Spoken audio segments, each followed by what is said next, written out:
And welcome to episode 465 of Cinematary. I'm your host, Zach Dennis, and I'm here with Andrew Swafford, Michael O'Malley, Grace Winburn. In today's episode, we will be ranking the definitive top 10 list of 2023. This is it. Everybody else is wrong. Yeah, because, We are right. we were talking just before this, everybody's following, releases in New York and LA and Chicago. TIFF. We're a podcast of the people. We talk about movies that people have access to because we're the accessible podcast. Yeah. So screw you, Film Comment. You don't speak for the people. Also, go look at our TIFF coverage, which will hopefully be out when this podcast is live. Yeah, you can also look at that. But that's the people's festival. I don't know. Y'all held off True. the TIFF coverage so far because you For wanted those the movies people. to get out to the people. That's right. Before you Is it covered out of sheer forgetfulness? No. No. It's for the people. And with your vote, I would be happy to be your next president, Zach 2024. Subscribe on Patreon. Yeah, subscribe on Patreon. The $20,000 a month tier. them. Yeah. That's right. If you subscribe for that, I will run for president. All right, well, let's get it kicked off with number 10. And Michael, I'm going to hand it over to you. Yeah, so number 10 is Godzilla -1, which we talked about on the podcast a couple weeks ago. I mean, we've talked about, I think, all of these movies on the podcast at one point or another. So this is the new Godzilla movie. I still don't know why it's called -1. However, for those who don't know, and Does that mean it's our number 9? Oh, I don't know how the math works there. Like, you That's got to do funny. the order of operations and everything. It gets complicated, man. Anyway, for those who don't know, and I include my father in this, who thought I was joking when I said the new Godzilla movie is really good and you should see it.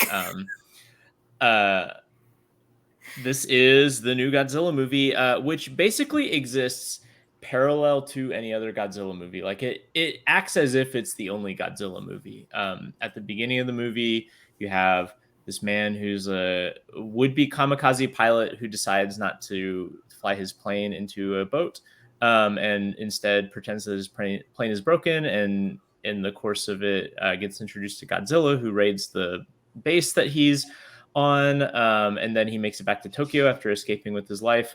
And Godzilla goes for Tokyo then. And as they're rebuilding Tokyo, they got to deal with Godzilla coming to after the Americans have already, screwed up all their stuff. Who's the real Godzilla there? Who's the real Godzilla? In this movie, it is Japanese imperialism, because the whole movie ends up being about how messed up it is that the Japanese government during World War II and the lead up to it basically considered its citizens expendable. And the main character has to come to grips with the fact that it's okay that he didn't, finish his mission as a kamikaze pilot. And it's really good. I don't remember how much of this I'm going to repeat from when we talked about it before, but I feel like every Godzilla movie recently has made a point of talking about wow, it really focuses on the humans this time. And this really does. It's a fairly straightforward character piece about this pilot rebuilding his life after World War II. And he really, goes through some emotionally fraught territory. And in the process of that, helps save Tokyo from Godzilla. And I don't think there's anything more that you could want from a kaiju movie, right? Mm-hmm. You have a really solid, not groundbreaking, but very well executed human plot that moves the characters in a coherent and moving way. And you have really exciting action surrounding Godzilla. And Godzilla looks awesome in this. Godzilla looks like a kind of CGI updated version of the monster suit Godzilla's. It's not really trying to make him look like a dinosaur so much as it's trying to look like Godzilla from the 50s. But with the accoutrements that CGI can lend it. It's worth mentioning that this was produced by I think it's Toto or Toro. It's the production company that did the original Toho. Godzilla. Toho. It's Toho, and also Robot Communications, which I'm entirely unfamiliar with, but is also a Japanese production company. But just cool, like Toho was the one that made the original movie, so coming back around. Yeah, I do want to point out one thing that's especially noteworthy about this movie is Takashi Yamasaki is the director, but he is also the writer and he is also the visual effects coordinator, which is a combination that you don't see that often, but truly pays off in this movie. This movie had a budget of, Wikipedia says, less than $15 million. And that's astounding to me. Like, this movie looks better than, like, the effects in this movie look better than any Marvel movie that has ever existed. And it looks better than a considerable number of other, like, fairly expensive American effects driven movies this year. And I think that a big chunk of that has to do with just that alignment of writer, director, visual effects person. Um, just because I don't know, it's like all in sync. And it's a movie that's really smart about how it deploys its effects as well. Because a lot of it, because it is like a human centric movie, does focus on like the human level stuff. And so like there are some sequences, like for instance, there's a sequence when Godzilla does his like nuclear blast on like this neighborhood in Tokyo. Um, and most of that sequence is focused on the humans, and there's only a few effect shots in it. But in the context of how the movie is structured, like with the directors, the edits that were chosen and the shots that were chosen, it feels like this monumental moment, despite the fact that Godzilla really isn't on the screen that much. I don't know, like it's just a really good movie. We talked about this on the podcast, but like it kind of puts like most of the American like big budget movies to shame in the sense of like it does everything well that like American movies did poorly this year. Like having moving character development, having convincing effects, having really exciting action, and like uh I don't know, it kind of rocks. Has everyone else Yeah, seen it?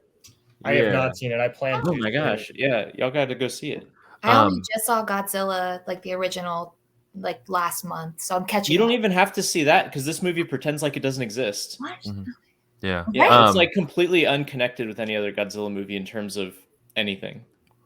Yeah, a couple of things out of that. Yeah, one, it's been weird trying to sell this movie to people because yeah, you kind of go, it just does everything that you would want like out of a like blockbuster action movie to do. Like it's just like there's nothing remarkable about it. To at least I'm like it's just the story's fine. You kind of know where it's going, but like it's just like a very enjoyable action movie, like I have blockbuster not movie. talked to a single person who has seen this movie and had anything negative to say about it. And Yeah, like like it's I just count like my brother-in-law and like coworkers and things like that, like people who aren't like movie buff people, like people who wouldn't normally go see like a subtitled like Japanese film, like have been fans of this movie. Like it's extremely approachable and yeah. accessible and like just really just like hits all the notes that you would want it to hit. It's just like a good yeah, it's just like a good The action movie. And people's I think it's The been like a people's movie, yeah.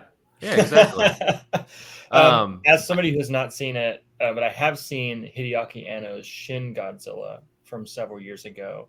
Parts of this conversation do feel like an echo of what people said when that movie came out, but Anno's definitely doing something a bit more like unconventional and like you know difficult to parse, I guess, on first glance. Whereas this seems like it's trying to do just kind of a crowd pleasing. There are zero things that are difficult to parse about this movie. yeah, it's pretty It's cut and very dry. straightforward. I've not seen Shin Godzilla, but It's great. um, You should watch it. having been familiar with like some of the other dudes' stuff, or that some of that dude's other stuff, like it's not really in the same conversation, but it's a good Godzilla movie. So The other thing I wanted to say was I think this is like just the reception of this has been kind of indicative of a. If I read the New York Times had an article a couple days ago looking at like the state of superhero movies after this year, especially specifically Marvel, because Marvel just had like a really rough year in dude, terms. Disney in general, let us rejoice that Disney has Yeah. cratered this year, like Hell yeah. hardcore cratered. Do we have numbers on this? How much? Dude, also the same at the same time as Steamboat Willie entering the public domain. Let's all celebrate. No, Wish is like one of their biggest financial catastrophes of all time. Yeah. Wow. The new Indiana Jones movie is one of the biggest flops in recent memory. They had another really big like Well, you look whip. at Marvel. The I mean, Is it Marvels, yeah. Quantumania? Guardians 3 was probably their, was like the highest grossing one, but it wasn't like in like the records or anything. I mean, the Ant-Man movie did nothing, and then the Marvels, the one that just came out a couple months ago, that was the lowest box office in Marvel history. Yeah, like historic failure. It's Woo! one would hope that they would learn the right lessons from all of this and start making good movies. I doubt that will happen, but maybe they'll just cool it just a They'll just buy tad. a bigger market share. Yeah. No, Fun. it's just like it's kind of cool. Like this movie shows like you don't have to have like 6 movies leading up to this big movie or And a like TV show. yeah, it doesn't have to be 3 hours long. It doesn't have to be like this movie's very simple, Yeah, that's super another thing I want to approachable, point out. super This movie entertaining. is 2 hours almost exactly, Boom. and You're in, you're out. that's all you need. Like, Yeah.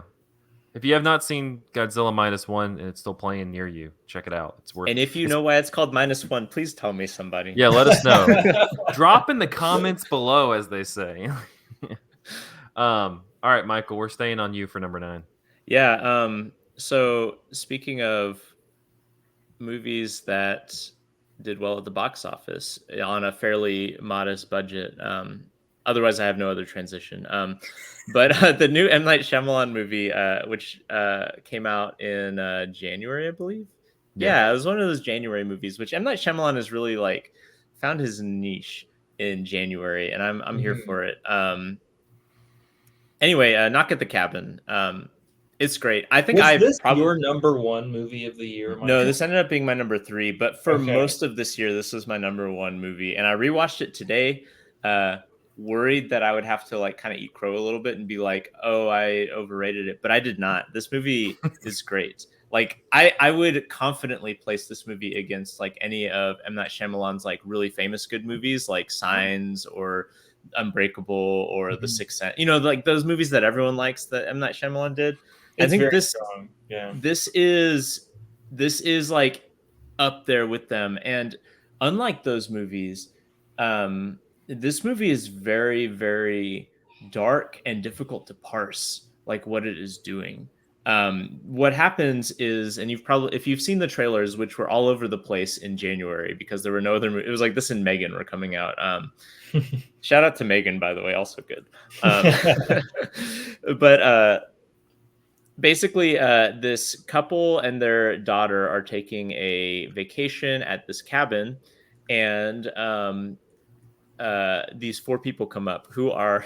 It's worth mentioning who the actors are here because it's just an incredible melange of actors. You have uh, Dave Batista, Rupert Grint, aka Ron Weasley. You have Abby Quinn. Um, and then you have let's see, who's the 4th person. Oh, I'm not actually familiar with this actor or actress, but it's Nikki Amuka Bird. Whatever the case, they arrive and tell this couple that the end of the world is coming, and one of you has to voluntarily die to avert the end of the world. Um, and for most of the movie, you're like, are they kidding or are they not? Or not are they kidding, but are these people delusional? That it comes out that they met in like chat rooms, and there's kind of like this subtext. One of the characters was like a former, I guess not so former, but like basically created a committed a hate crime against one of the couples who are gay. It's the same sex couple. There's 2 men, and so like it was like a homophobic hate crime that one of these people who is now coming and saying one of you guys has to die has committed.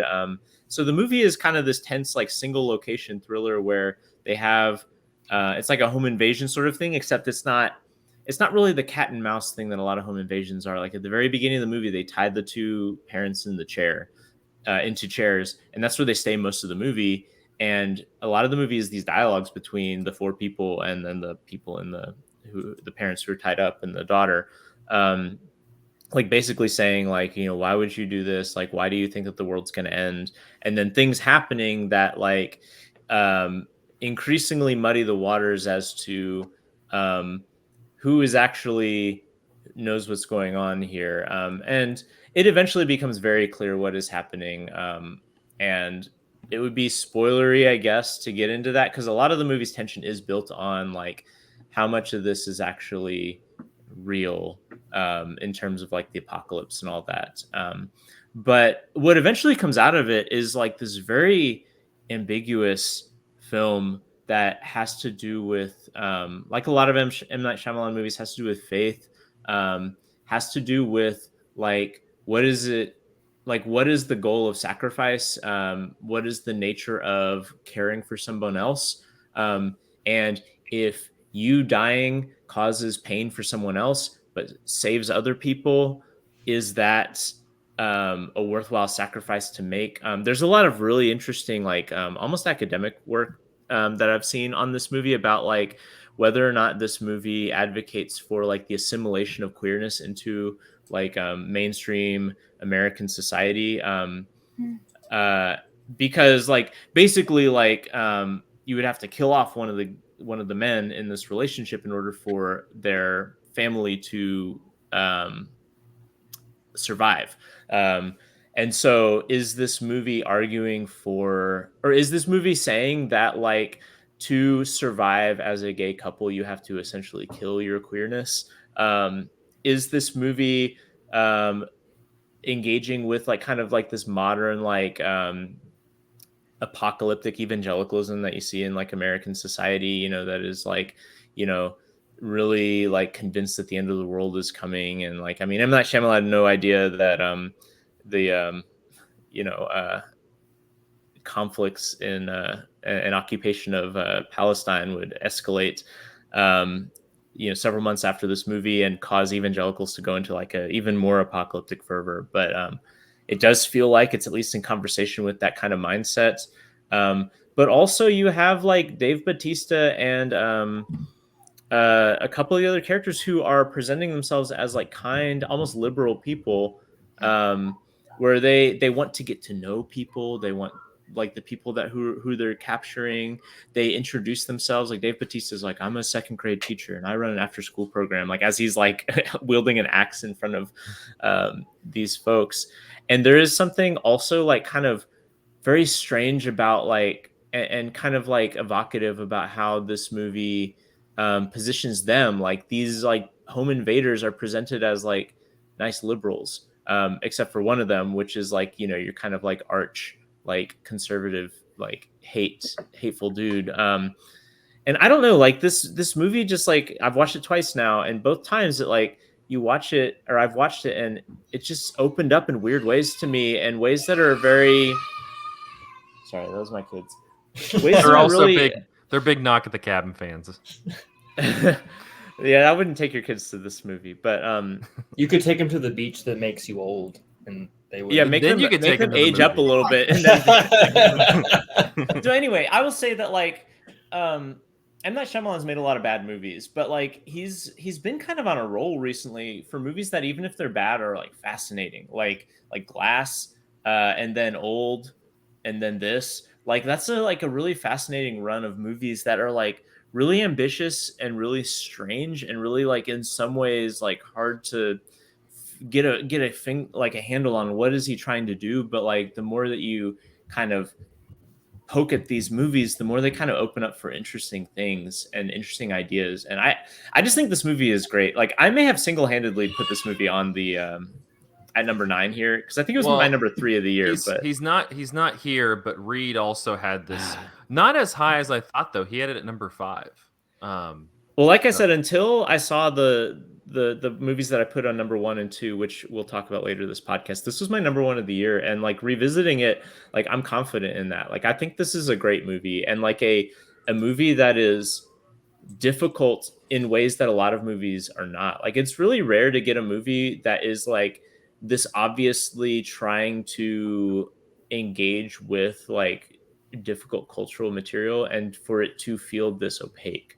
And it's not, it also doesn't feel, it doesn't feel like wishy-washy. It doesn't feel like M. Night Shyamalan doesn't know what he's doing.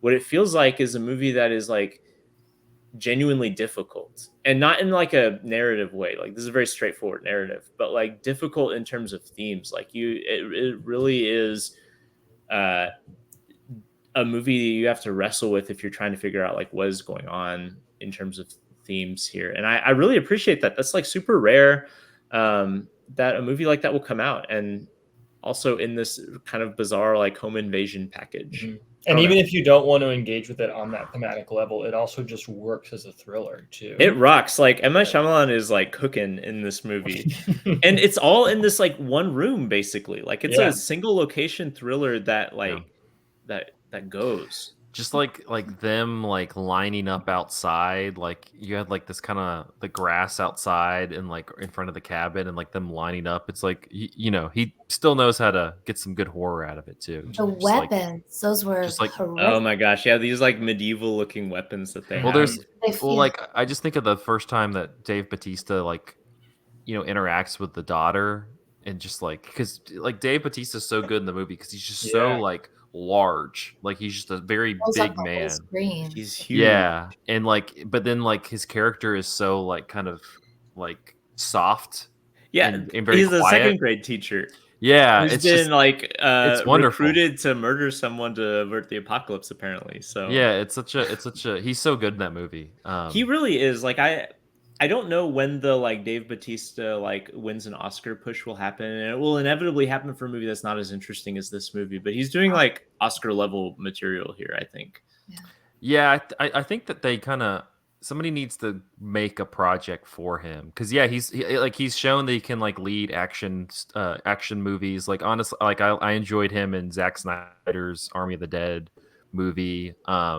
He's done like the Marvel stuff. He's been he has like the little small part in like Dune and James Bond and stuff like that. But like I don't know, like yeah, give this dude a movie, let him win an Oscar. Yeah. He should win an Oscar for this one. He's really good. Like he's got this like sense of like great sadness and regret throughout the whole thing, like which is like a really interesting wrinkle of like, he's someone who is fully convinced of something that he doesn't want to be true the whole movie. And Doesn't want to that do this, yeah. is just a really interesting and complex thing for him to play. And he does it well. Yeah. Circling back around to Shyamalan finding his niche in January movies, it is unfortunate that his next movie is not a January release. I would love to go see a Wait, Shyamalan what's his movie next? in like a week. Next, It's called Trap. It is a thriller that is set at a concert. Apparently, Hell yeah, I'm that's all there. we know about it. I'm But there. it comes When out is in it August. happening? August. That's Yeah. the January of the later part of the year, though. The January of the academic year. Let's go ahead and lock Trap in as Michael's like one of the top 5 movies for next year. I'm in. Like this year. I'm on this train wherever it goes. Yeah. Glad this made the list. This was really good. I saw it after you guys talked about it so much on the podcast earlier in the year. And for me, the big takeaway was all of our suffering is linked. Like as much as we want to shut our eyes to the suffering of other people and focus on what is happening in front of us, the tension that they have there in the house, and then when they turn on the news and they see what's going on in the rest of the world, we can't worry about that. We have to worry about what's happening here, but the two are linked. So as much as our suffering is linked in this, so is our love, and how that is like the big saving power. That was my big takeaway. I don't have much. I saw today, I was kind of like trawling Letterboxd to see like good takes on this movie, because it's like a movie that I want to see good takes on. And I saw one that was really interesting where someone was saying that this movie is kind of showing the like inherent individualism of the family unit as like the only people you're responsible for. And that the world, if everyone in the world simply works on like the only people that I care about are the family, people in my immediate family, then the world cannot survive. And I think that's a really like, that's a kind of difficult reading of the movie, given what eventually happens in the movie. And I don't know how well that would sit with people, but that's like a really interesting thing to take out of the movie. So yeah, I don't know. You know what director has never had a movie featured on an episode of Cinematary? M. Night Shyamalan? M. Night Shyamalan. Dang you. Giving me ideas. It's giving me ideas. Yeah. 2024. Foreshadowing. Well, he did get a whole video essay. He got a video essay. You can go watch my video Like, essay. God, Unbreakable. M. Night, what else do you want, man? All right, yeah. If you have not seen Knock at the Cabin. It's on Prime. It's on Amazon Prime and- now. It was on Peacock earlier this year, but I don't Mhm. think it's there anymore. But yeah, it's available. All right, Grace, number 8. Sure. So that Knock at the Cabin being Michael's number one for a long time. Number 8 on this list was also my number one, Asteroid City, directed by Wes Anderson, starring Jason Schwartzman, Scarlett Johansson, Bryan Cranston, Adrian Brody, Jeffrey Wright, You can name them all. everybody, Yeah, I was gonna say, everyone, just say absolutely everybody. everyone, the whole cast of players in Anderson's repertory theater, everybody. Margot Robbie's in it. Margot Robbie, including like a few newcomers, Margot Robbie, Steve Her best Carell. acting of the year. Hot take. Yeah, no, That's pretty hot for She- like 3 minutes of screen time. She's really She was good. fabulous. This movie, a widower and his family travel to a small desert town for a junior stargazers convention. When the family becomes stranded and the town isolated after the briefest of encounters of a third kind, the family, townsfolk, and wayward travelers must find a way to cope with these life-changing events. But that's not even the main plot. This is such a layered movie, and it took a long time for me to sort of tease it all out and figure out. How many times have you watched it? Once. Really? Yeah.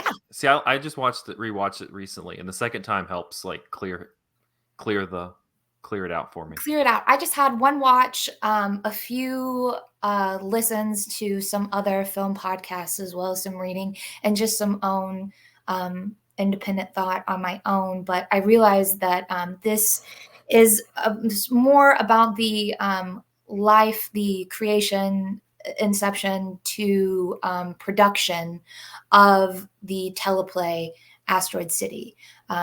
So it's broken up. The timeline is a little funky, but you realize that all of these things, while they happened in order, it's all still happening at the same time as the story is being told.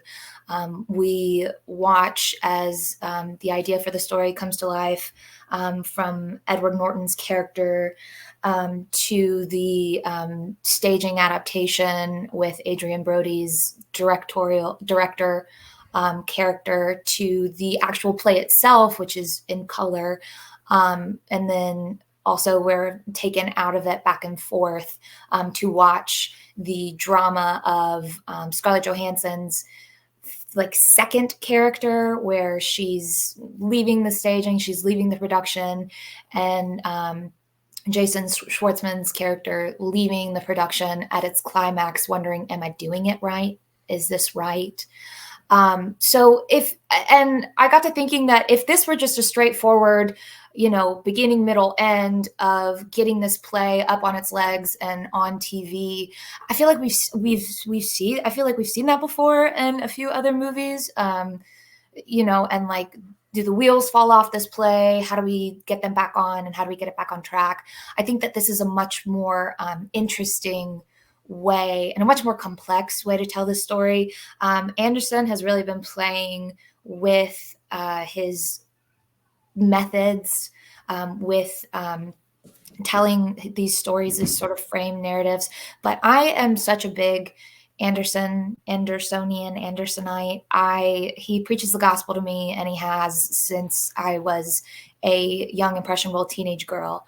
I put him as number one for me because I will always just defend him and his work. I think that folks find his style, his aesthetic, trite and overdone. And especially since people feel like they can just replicate it on their own with TikTok and AI art, they feel like this isn't anything special. We've seen this before, but it's still special. I mean, sure, it looks like an Anderson film. And yes, I would have loved to have lived a little bit longer in Asteroid City. This is clever, and this is much more dramatic. And he makes very dramatic, moody movies meditating on life and death and grief and loss, and how do you cope with the life-changing, the earth-shattering. And they are all very dramatic, and they're all very kind of depressing, but they're pretty and they're bright. So I think this is much more contemplative. That's how you say it, right? Contemplative. Yeah. Then thank you. Yes, A+. Then people really give it credit for. So I, with all of that to say, I loved it. I'm so glad that this made the list. Number 8 is great. As good as it gets, and definitely question for the Andersonite. Sure. Did you see all of his little Roald Dahl short films? I haven't yet because I feel like Ooh. as I told you guys, I Netflix and its infinite wisdom and like the password sharing, I'm kicked off and I can't log back in. Gotcha. And it's like you're not allowed enough. So I did miss that one, but I did see this, and I've got so many of his other.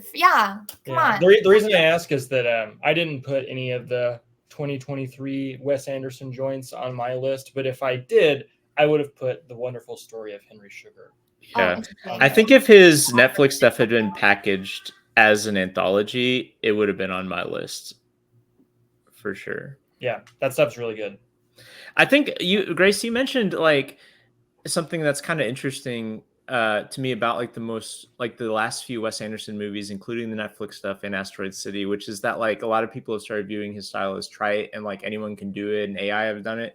And I feel like the last few Wes Anderson movies, particularly the French Dispatch and then Asteroid City and then the Netflix stuff, is kind of Wes Anderson like laying down the gauntlet and saying nobody can do it like me. Like these are like so incredibly meticulous movies, even in a way that dwarfs even like the Grand Budapest Hotel or whatever other movies you would point to as like the Wes Anderson movies. Like he just seems like on a kick of like, I'm going to just burrow in as deep as I can into what I like to do, and I love that for him. Absolutely. Yeah, I rewatched this recently, and especially this one. I think French Dispatch a little bit also, and then the shorts on Netflix. Like, I'm a big fan of his style. This movie especially is just so wound up. Like it's so, like you said, meticulous, but it's like almost like it's just so wound up to like hit the parts it needs to hit. And I think what works about this, and this was the case also, I feel like with some of his best, like Fantastic Mr. Fox and Grand Budapest, where like it's so wound up and moving like in a way that you can tell he's going the way he wants. He's fully in control. But then like he gets this. We were joking at the beginning, like you get this cavalcade of actors, you get everybody in the movie, and like I don't feel like there's ever like an explicit like this is a sad moment, or like like there's nothing in the movie that like stops the movie to kind of like have that moment of like where they recognize what's like I'm thinking of like Fantastic Mr. Fox when Mr. Fox and Mrs. Fox are like there in front of the waterfall and they're having that moment, which there's nothing wrong with that, but like you don't think the Margot Robbie moment is that in this movie? It's a little bit, yeah. But there's just like these kind of small moments with different characters where they kind of it's like they break for just a little bit. Like they just have this kind of moment of sadness. And like I find that really interesting in his work lately, and especially this, where it's like you have like this meticulous. It's almost like a model train that's just kind of going along the tracks, but it always finds ways to like still. It's not like it's inhuman. It's like a very human operation. And then on the second viewing, I really liked that. I found a lot more out of Tom Hanks's performance. He kind of has those moments where he catches you when you least expect it. He was tough. I really I like that version of like tough love that he gives. Everybody's kind of a lot of these characters feel kind of pitiful, or I don't. It was a depressing watch and moody and I really just, but also like forgiving of those human emotions. when Jason Schwartzman breaks off and he runs off to Adrian Brody's director, Schubert, I think was his name, Schubert Green, and asks him, "Am I doing this right?" That scene, and like then leading up into the Margot Robbie, that one kind of broke me. An actor asking their director in the middle of the performance, is this right? It's like us, sort of talking, if you're religious, if you're faithful, talking to God, praying, am I right? Am I doing this right? Looking for that absolution from your God, from your director, needing that reassurance, and he gives it to him. Yes, you are doing it right. And it also sort of felt like Anderson even asking himself, am I doing this right? Am I telling my story correctly? And him assuring himself, yes, you, again, throwing down that gauntlet. No one else can do this like you. It just wonderful, just heartbreaking. I don't know if I necessarily endorse Adrian Brody as God, but we can workshop it. He could be my God. Well, Asteroid City, it's on Amazon Prime now, so if you missed it, check it out. But I'm gonna. This has been the Amazon Prime list. Yeah, it has been. Fucking Bezos. Henry Sugars on Amazon Prime. I've got that. Can they put it on Netflix? No, I've got yeah, it's stuck there for sure. Speaking of God, Andrew's got our number 7 pick. There you go. There's I know, right? That's how you make the big bucks. All right. Well, our number 7 pick of the best movies of 2023 is "Are You There, God? It's Me, Margaret" by Kelly Freeman Craig. And I want to start talking about this movie by quoting Chantel Akerman, who, when she was asked about, who's also a fan of this movie. I'm, from the grave. Chantel Akerman was alive, I'm sure she would love "Are You There, God? It's Me, Margaret." But when she was explaining why she chose to make her Sight and Sound award-winning #1 best movie of all time, Jean Dillman, like just about a woman doing chores, she said the film is a reaction to a, quote, hierarchy of images in cinema that places a car accident or a kiss higher in the hierarchy than washing up. And it's not by accident, but relates to the place of women in the social hierarchy. And I was thinking about that quote as I was putting together my list of the top 10, my favorite movies of this year. And like, I was comparing this one to some other more like kind of highbrow art movies that I'd watched this year, like Saint Omer and The Zone of Interest and May December, like all doing these really new, challenging things with the form of cinema. But I ended up getting my #1 movie of the year to "Are You There, God? It's Me, Margaret," because it's like the movie that I just enjoyed the most this year. I watched it 3 times, once on a plane and then again on Christmas Eve with my mom. And like every time I watch this movie, I am just like filled with so much like warmth and joy and like genuine human emotion.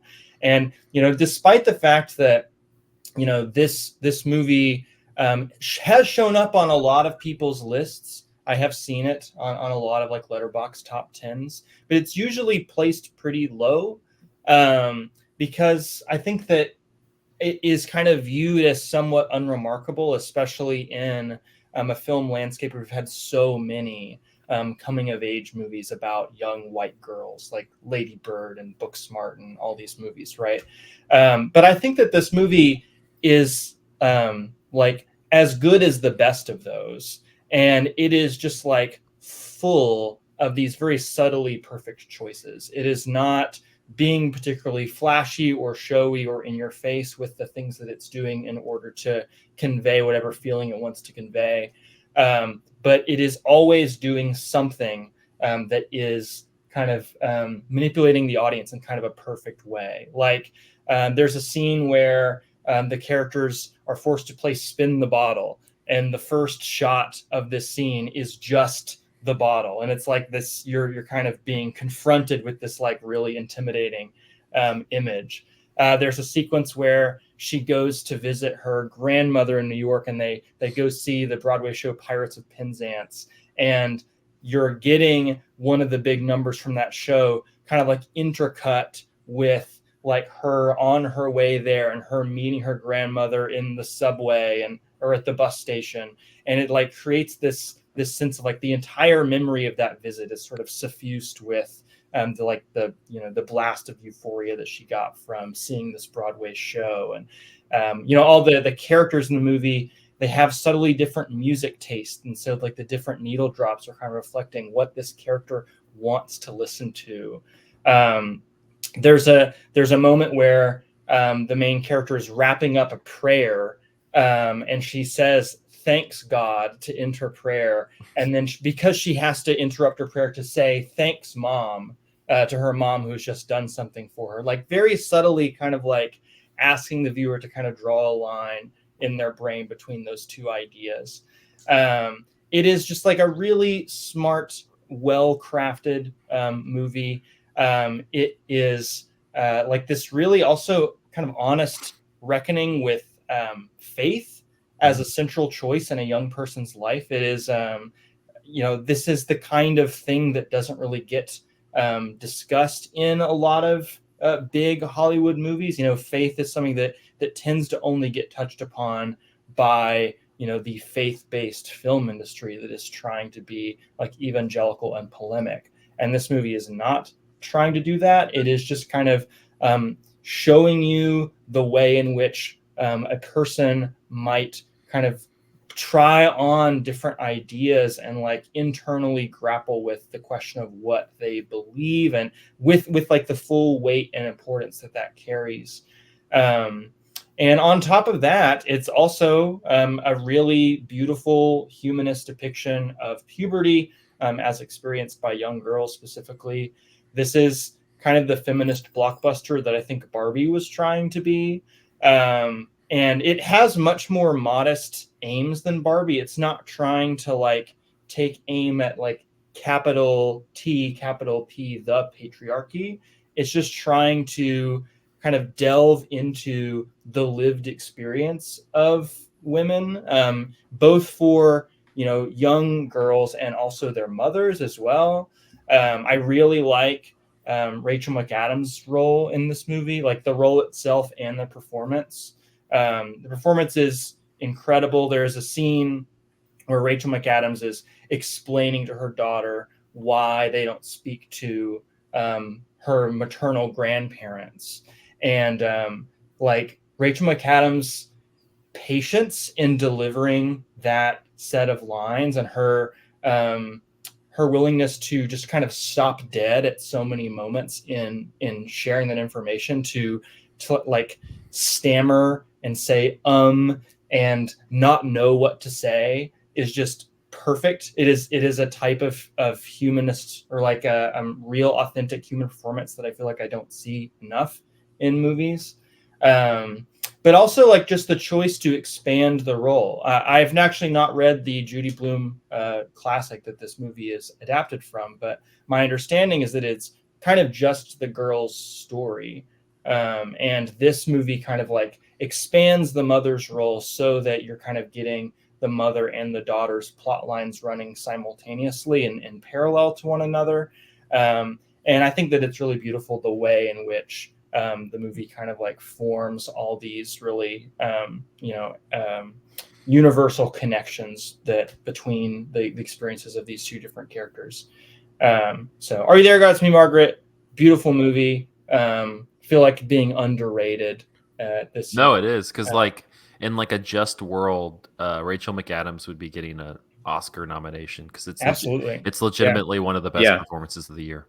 Also, Kelly 100%. Freeman Craig, people might know from her only other big movie, Edge of 17. She did with Haley Steinfeld several years ago. She should just kind of be able to make whatever she wants, I think. Like, Yeah. why is Truly, and it also so many years not. for a second Kelly Freeman Craig movie? That's exactly it. Like we should not have to wait years and years. You know, she needs. We as a society can't allow that to happen because both of these I movies are wonderful. Like they're wonderful, and like movies that kind of like feel like that they slot easily into a genre, but like truly transcend. Yeah. I rewatched Edge of 17 with my wife Rebecca right before we saw Are You There, God? It's Me, Margaret, and seeing this back to back, like really reinforced to me like that she's like one of the preeminent like talents in like just making movies in America right now. Like Yeah, not and but she's only made two of them and over the course of like 10 years. It's right. unjust. I'm even though this movie probably didn't get the viewership it could have. I'm really glad though that like it went into theaters and it wasn't like like Netflix didn't buy it or Hulu bought it, like something like that, and it Mhm. just gets like lost on those streaming services. So even though like it didn't get seen probably as much as it should have, at least like she's getting to make movies in theaters rather than it just getting content dumped on Netflix and disappearing after a week. Mhm. That's Yeah, for I sure. guess that's true. I will say I guess that I also had this on my list, but it was I think number 6 or 7. So sorry, Andrew, Part of for the problem. yeah, I am part of the problem. But that one particular scene that you're uh, talking about the grandparents and why they don't Mhm. see them anymore, like that was probably the best scene of the year. Like if I had to like Mm. think about like movie moments, like that one scene was really like a standout for me. Yeah, I could totally see that. All right. Well, are you there, God? It's me, Margaret. I don't think is it streaming anywhere? Or is it rental right now? I think it's a rental. I don't know. Yeah, yeah, It's that's worth a right. rental though. It is. Um, God, this movie lost money at the box office. That's so yeah, it depressing. didn't do Mm. very well, Jeez. but all right. Number 6. This will wrap up the first part of this episode. Number 6 I got is The Holdovers, which I rewatched earlier today. This one I'm surprised honestly because Andrew and I caught it at TIFF, and I figured it would do pretty well, but it seems to have like kind of gone across the board as being like a lot of people have seen it, and all enjoy it. Like it seems to be across the board favorite. I had some random guy who I gave movies to at McKay. Mhm. Knoxville people know McKay's used books. Like I went to sell some stuff there, and he just like randomly asked me if I had seen The Holdovers and said it was his favorite movie of the Oh year. my gosh. The People's Choice. The people's Yeah, like choice. people, which is great. I'm glad Nervous camera. glad people have locked on.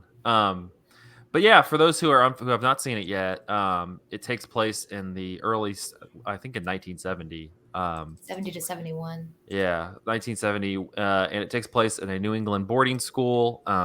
It's Christmas, and so everybody's headed home for the holidays. But some of the students don't have anywhere to go, so they're the holdover students. They're stuck with Paul Giamatti's character, which is it Hunnam? Yeah, it's Hunnam, Paul Hunnam,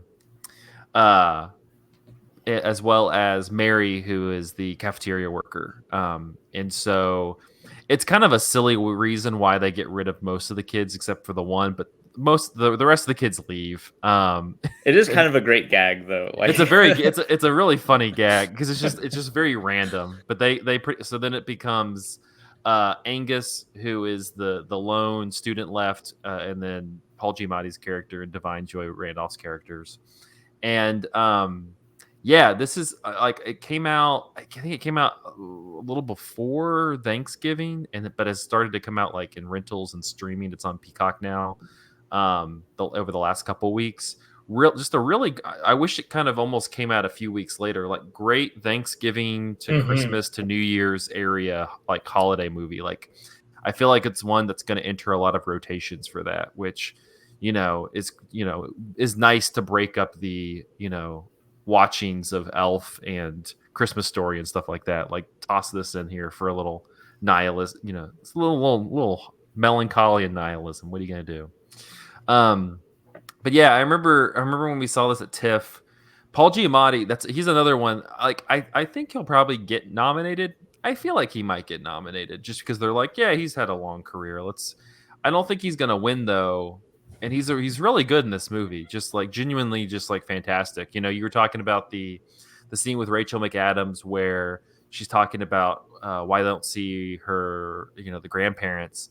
Um, just a heartbreaking scene in this movie is when and it just kills you, and it's all because of Giamatti's face in it. But when when they're at the party and he's kind of flirting and feeling like he's getting somewhere with the host of the party, who works as the assistant to the headmaster of the school, who you can tell he kind of has like a crush on.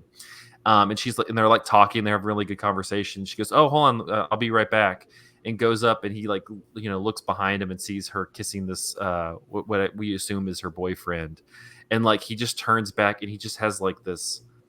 It's not even like sadness or anger. It's just like this disappointment, and like you can just read it all over his face. And Alexander Payne, who directs the movie, just kind of holds it there, and that look of disappointment is so. It's just so heart-wrenching in that moment for somebody who you can tell like this is a big deal, that he's kind of trying to reach out to this other person. But I think overall, like the movie, the movie definitely is leaning on, the holidays aren't, let's all get together and hug and watch movies and like it's not all happiness. And like people have, a lot of people have a tough time during the holidays, and like this is like one of the ideal like tough time during the holidays movies, because like it's very melancholy, it's very sad.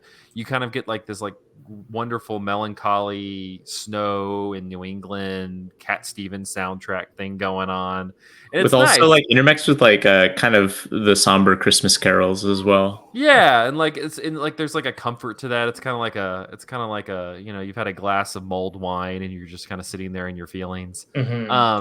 But like I don't want to also sell it as like it's depressing, because it's also not. So It's also goddamn funny. It's so fucking funny. It's so funny all the time.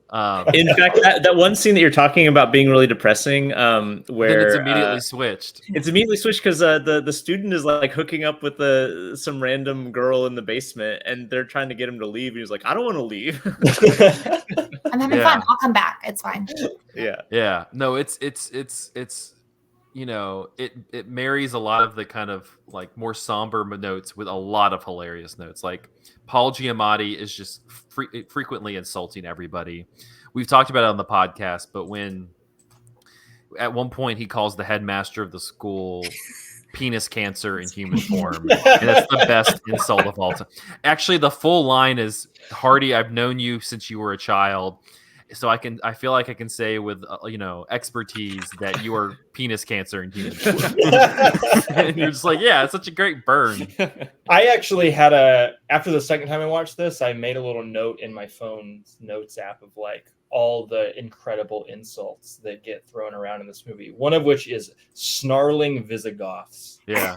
That's like right when they get back from the break, and he walks in, he goes, "Good morning, you snarling Visigoths," and like closes the door. He's grading the papers and calls them Philistines. Oh my god. So endlessly insulting to his The other funny scene in that movie, just that like is because on the rewatch it was just cracking me up, is when they're at the bowling alley and he's sitting at the bar with the bartender and the guy dressed as Santa, and like so funny. And they're like complaining. Oh they're complaining about something. They're like, "Yeah, it fucking sucks." And then like Paul Giamatti goes, "Hello, gentlemen," and like tells them like the origins of like why the Santa outfit that the guy's wearing is not like what Santa, what Saint Nicholas would have been wearing when he was alive. Like it's then he like takes a puff from his pipe and have like the most smug, self-satisfied face in the fucking world. And it cuts back to them and they're just staring at him. Like they don't even yell at him. They don't even know what to do with that. They're just like, okay. Yeah, no, it's a really funny movie. Honestly, yeah, like it's one. I feel like it'll be hovering around award seasons, but like I feel like this is like solidified itself as like a good holiday time rotation movie.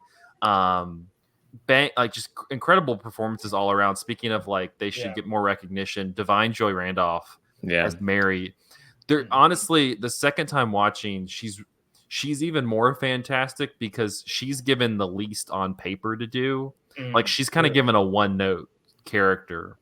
But she like gives so much humanity and like just creates these moments for this character that like supersedes the kind of soft writing I feel like on her. Acting a lot with her face. Yeah, she's really good. Also, does the opening credits of this movie say introducing Dominic Sessa? Yeah, this is his first film role, which is incredible. What an incredible find! That kid is very good in this movie. If we're making our like dream Oscar ballots, I Yeah. think he deserves to be in the conversation. For sure. But yeah, I don't know. Grace, I know you watched this for the first time today. Any thoughts on the holdovers? Tender, endlessly heartbreaking. I teared up a bunch, but I never fully let loose the tears because it was so funny. I love the lessons everyone teaches each other. School's in session, even over the holiday break. But it's the school of hard knocks and it's the school of life. And What is he? He's talking about like making them run or whatever. And then they have study time too. They actually have to crack the books They on crack the the break. books. I mean, their relationships enrich each other and enrich each other's lives, and that was so. And I thought that was so powerful. The friendship that they make. I loved the marrying, like when Paul Giamatti's character is watching Angus ice skate and how free and childlike this boy gets to be after or before experience, or like it's so freeing from the endless barrage of bullying and bullshit at the school that he has to put up with, and he sort of sees himself in him, and that's why he saves him. This was like, before I watched this, I was a little concerned that this was going to be like sort of Breakfast Clubby with like the holdovers, and like we did get, yeah, and I liked the moments that each of the boys got. Like we got a little more from them than what I was really expecting. Like each boy had their own unique story and their own sort of arc, and Well, you know that the little Mormon kid, that was Mitt Romney. He grew up to be Mitt Romney. oh, we lost him. You It's his didn't see the origin like story. the title cards at the end. Yeah, and it said and also introducing young Mitt Romney. But it was so cute, and it was really sweet, and really don't judge a book by its cover. I love when he hands out the presents from under the tree, and it's Marcus Aurelius's meditations, and then Mary opens hers, and you can tell from the back that it's meditations again. Oh wow, do you just give this to everybody? And then at the very end, he's boxing up all of He's his stuff. backing him up in It's a the giant box of meditations. So yes, he does.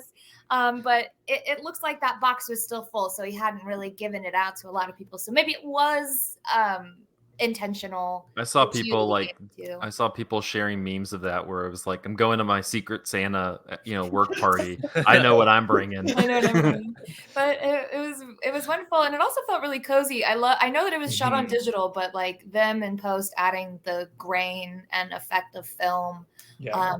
made me miss movies on film. And as Mhm. someone that handles film in her daily life at work, there's just nothing like it. And so they really went above and beyond to give you an experience, much more than just tell a story.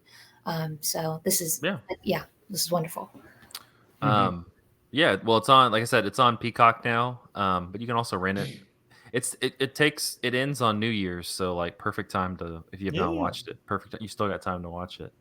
All right, we're gonna take a quick break, and then we're gonna be back with the top 5 after this. And we're back with part 2 of episode 465. All right, we're going from 5 to 1. Our top 5 movies of the year. Michael, you got number 5. Yeah, number 5 was my number 1 of the year. May December, the new Todd Mhm. Haynes movie. Todd Haynes of like Carol and Safe and Velvet Goldmine and Dark a Water. lot of great movies. Todd Haynes, like legendary director at this point. Mhm. And this movie, for those who haven't seen it, which is on Netflix, so like unless you're Grace, it's fairly accessible to watch. Is about this actress, Natalie Portman, who is going to be portraying this woman played by Julianne Moore, who became extraordinarily famous Well momentarily, or known. infamous, I guess, Infamous, yeah. for basically having groomed was he 14? How old was A he? seventh grader. Seventh grader, yeah, 13-year-old um, and groomed him, had sex slash, I guess, statutory raped him, and then married him and had his children After a prison sentence. after having been in prison for it. So that's all backstory, and Loosely the based on a movie. true story. Mhm. I only found that out recently, and oh boy. Yeah. uh, and so the present of the movie um, is Natalie Portman coming in at a time at which it seems like Julianne Moore and uh, oh my gosh, the other Charles actor, Melton. Charles Melton, thank you, who plays the adult version of the boy who was preyed upon and then married. At a time in which their life seems to have settled into something that might be considered normal given the circumstances. Their kids are graduating, or one of their daughters is graduating college or high school, um, or college, graduating something. And they have all the controversy surrounding them has died down. And like they're still kind of famous for that thing, but that thing is far in the past, and it seems like they're trying to move on from it and just live their lives. But Natalie Portman coming in is the catalyst that like reopens all of these wounds that were never healed in the first place, and kind of sends this whole situation spiraling in uh, and unpredictable and ultimately kind of destructive new directions. And I thought this movie was great. This movie was so good. I think we talked about it on another episode of the Yeah, we podcast. talked As about it Mhm. yeah, relatively recently. yeah, I can say real quickly as somebody who lived in Savannah for 6 years that takes place in I Savannah. Yeah, 100% a person with this scandal could have like been functioning in Savannah pre 2020. Like would have been somebody who you're like, yeah, it's the lady who like had sex with a seventh grader, and you'd be like, in what? the back of Like, the pet store. yeah, and they'd be like, oh yeah, yeah, just don't, yeah, she's over there, and you're just like, what? Like that just checks out that would be happening. Yeah. I mean, I think this movie is incredible. Like it is Mhm. um a movie that is on the one hand like just a tremendous acting showcase, like all Mhm. three of the principal leads, Charles Melton, Julianne Moore, Natalie Portman are all doing like top tier work in like traversing this really touchy material and the really particular tone. Sorry, my son is crying, but he should, or daughter's crying. He should be okay though.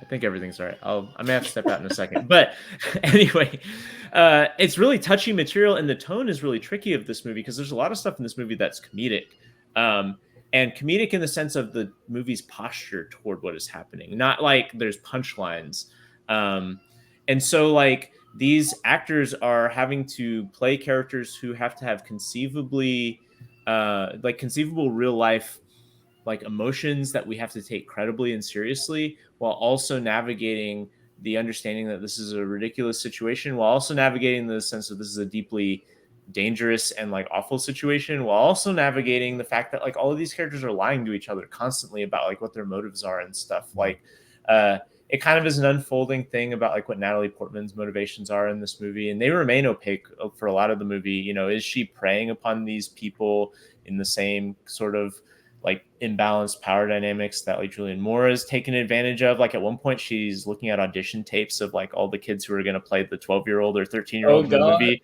and she's like talking to the director. She's like, yeah, I don't know, these kids don't seem sexy enough. And Oof. there's uh you know there's Julianne Moore who seems at first flattered to be presented in a movie by a famous movie star, a movie star who's like I guess more famous for playing a kind of like seems like Yeah, a schlocky like well, CSI kind of show I or don't think she's something. a movie star. I think she's like known for TV. She doesn't even seem like that great of an actress. She Like does commercials. Natalie Portman is fantastic as playing a not great actress who's going to be Yeah. portraying this character. So like, is she like, yeah? So like, Natalie Portman is she just trying to get gravitas by taking on this outrageous Yeah. role and like kind of exploiting this story? And then Julianne Moore is like, her life kind of starts falling apart because of the increased scrutiny from this movie's production.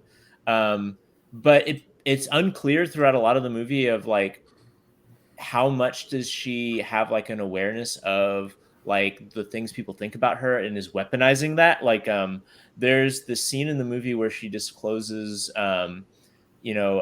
basically says like I was abused as a child, and Natalie Portman is like, I'm going to use that in the movie, and then later on in the movie, the waters get muddied complete, or she doesn't disclose that. One of her sons discloses Mhm. that, and later on in the movie, she like confronts that story about herself in ways that kind of call into question the veracity of it. And like, there's all sorts of movies or moments like that in this movie where something happens that seems to present a kind of narrative arc that would be kind of like easily encapsulated by like an acting performance.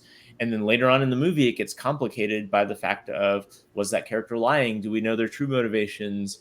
Or we learn something new about the background that like makes that arc problematized in ways that like resist this clear cut linear direction to understand these characters.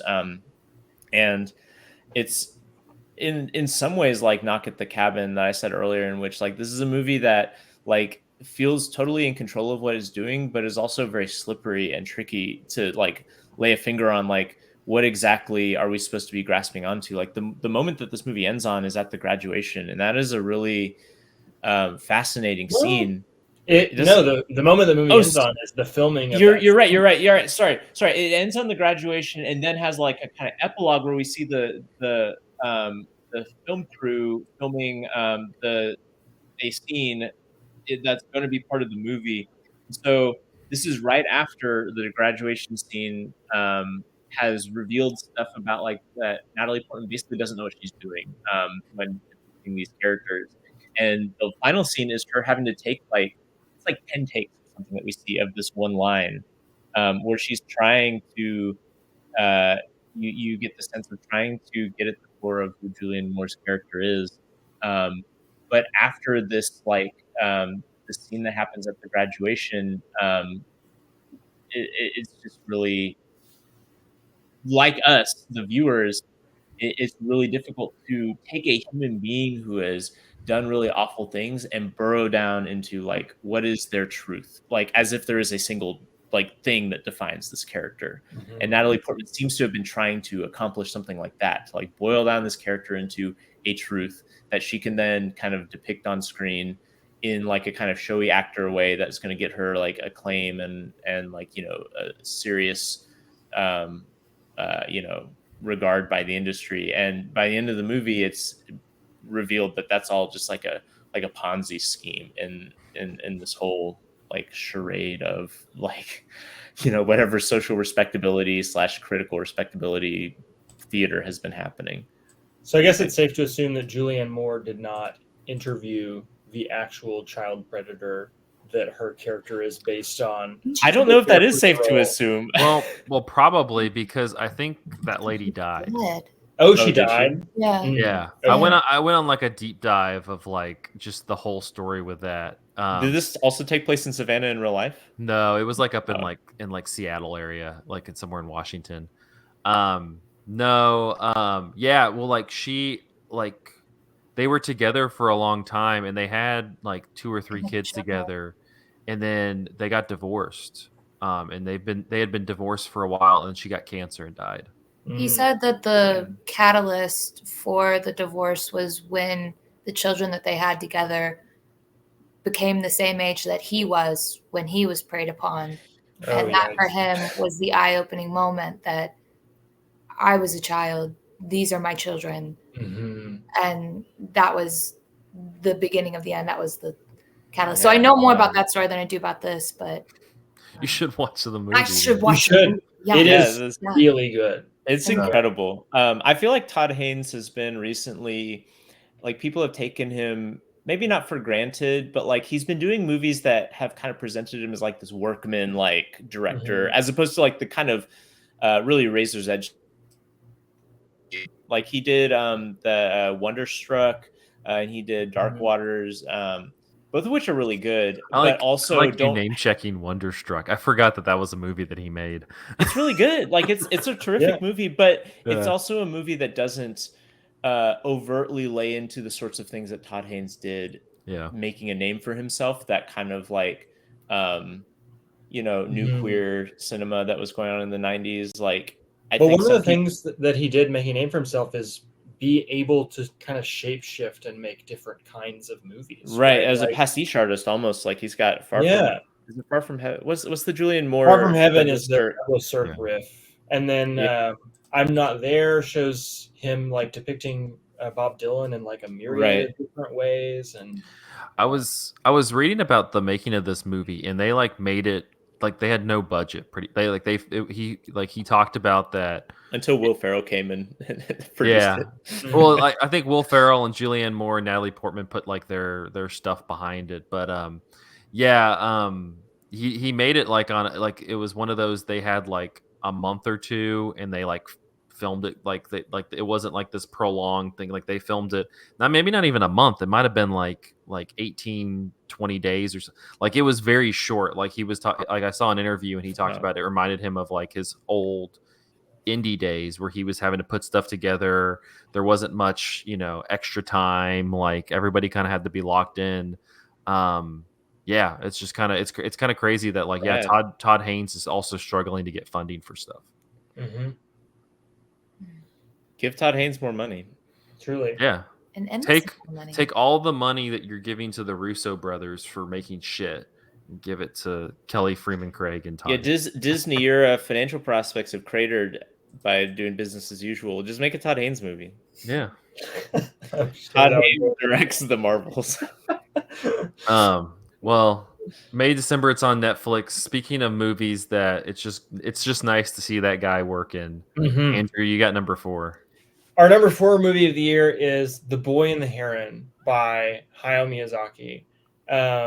And my first bullet point on my notes here is that there is a new Hayao Miyazaki movie. That is kind of amazing. And just like, I'm grateful that I'm alive in the time that Miyazaki is alive and making movies. At one point, I had a long conversation with somebody about like, who is the best living director or like the best currently working living director? And it's hard to think of somebody who's had a more profound impact on their corner of the film industry than Hayao Miyazaki. That's true. Like, I think maybe unquestionably the greatest animator of all time. If we don't want to compare animation and live action cinema. So Miyazaki's back after making a movie that seemed very much like a last movie. The Wind Rises is kind of like mournful and elegiac.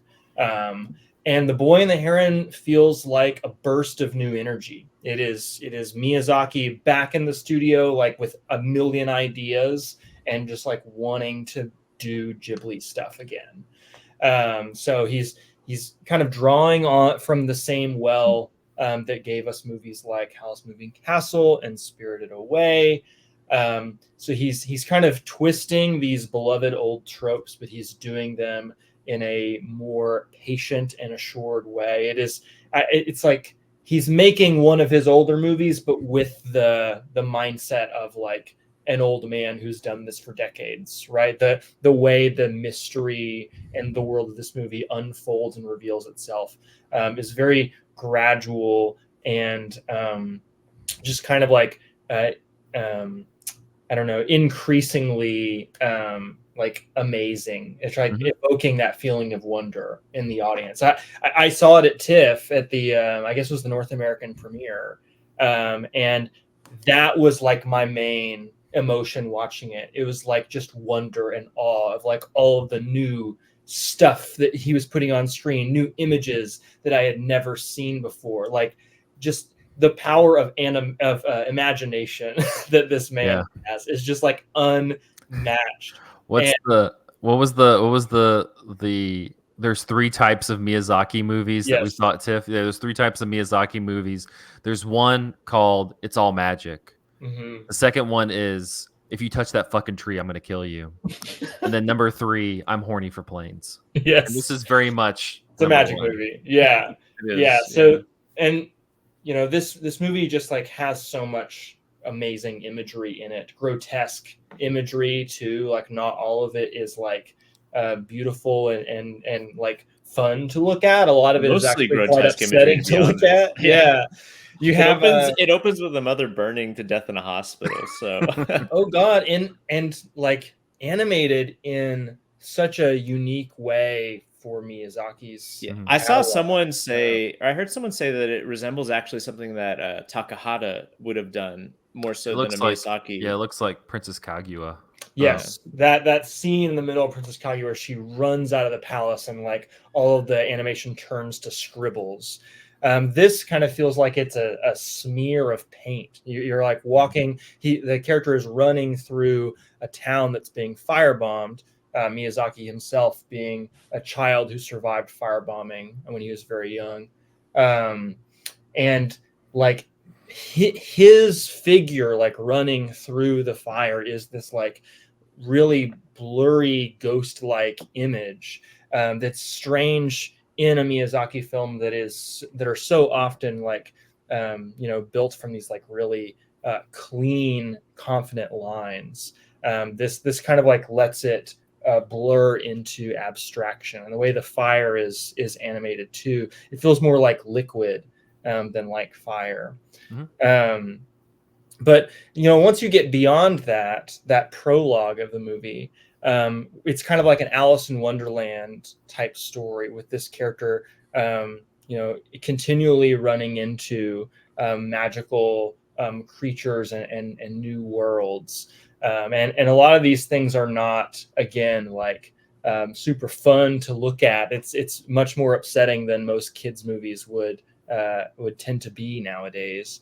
You have the titular heron who has like a human head inside of his beak, and you first see like a teeth and a nose like poking out of it, and it's It's like, not even apparent that it's a nose because it's this bulbous, Yeah. yeah, enormous red thing. there's just something gross in there.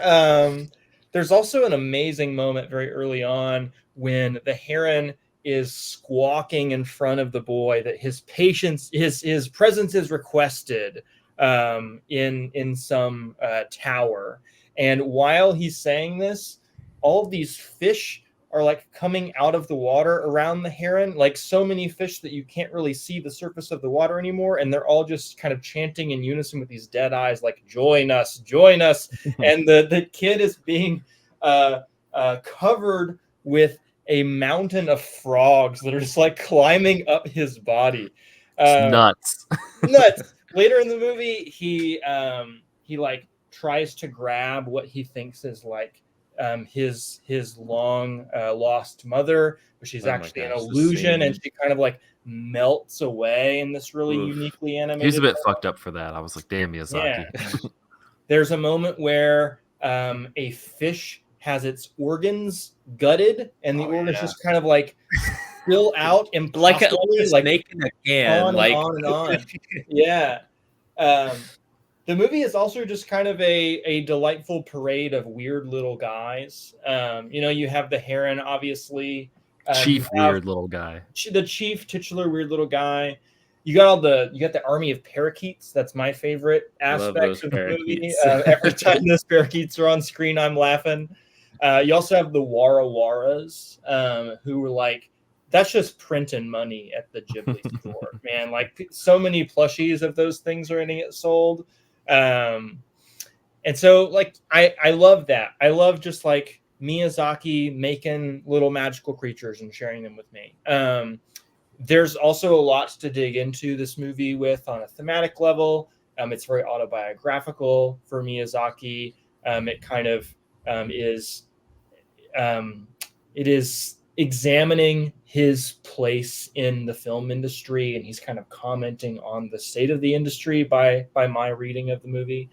But more than anything else, it's just like this blast of imagination, and it honestly puts American children's entertainment to absolute shame. I think I said on the Artif Dispatch that like it feels like a movie that is kind of accusing the rest of the animation industry of like kind of feeling like it's made by AI already. And that's where it's gonna go. Like we're not very far away from that if it's not already happening. And this movie seems like a plea to to the audience. Like, your personal creativity matters. Like, your ideas matter. You can make something new that has never been seen before. And so, yeah, I'm just super grateful that Miyazaki is still around to make movies like this, and I hope he makes many more. Yeah, I have nothing to add. Like, yeah, it's like it was just like a lot of the most part of the joy that you get out of this movie is just like, hell yeah, like we got a new Miyazaki movie. This is awesome. It did pretty well at the box office. Number it one was like movie a of this weekend, right? Yeah, it was number Yeah. one. Yeah, number one. It's opening. I saw something recently. It made 130 million. Like it's like killing it. Like that's Do it. awesome. Yeah. Everybody's like, give me some weird guy Miyazaki time. But yeah, I think it's still kind of petering around in the theaters if you have not seen it. But G Kids is the distribution company, so it'll probably get a Blu-ray release soon and pop up streaming. Maybe I guess on Max with the other Ghibli movies. I would assume. But yeah, number 4.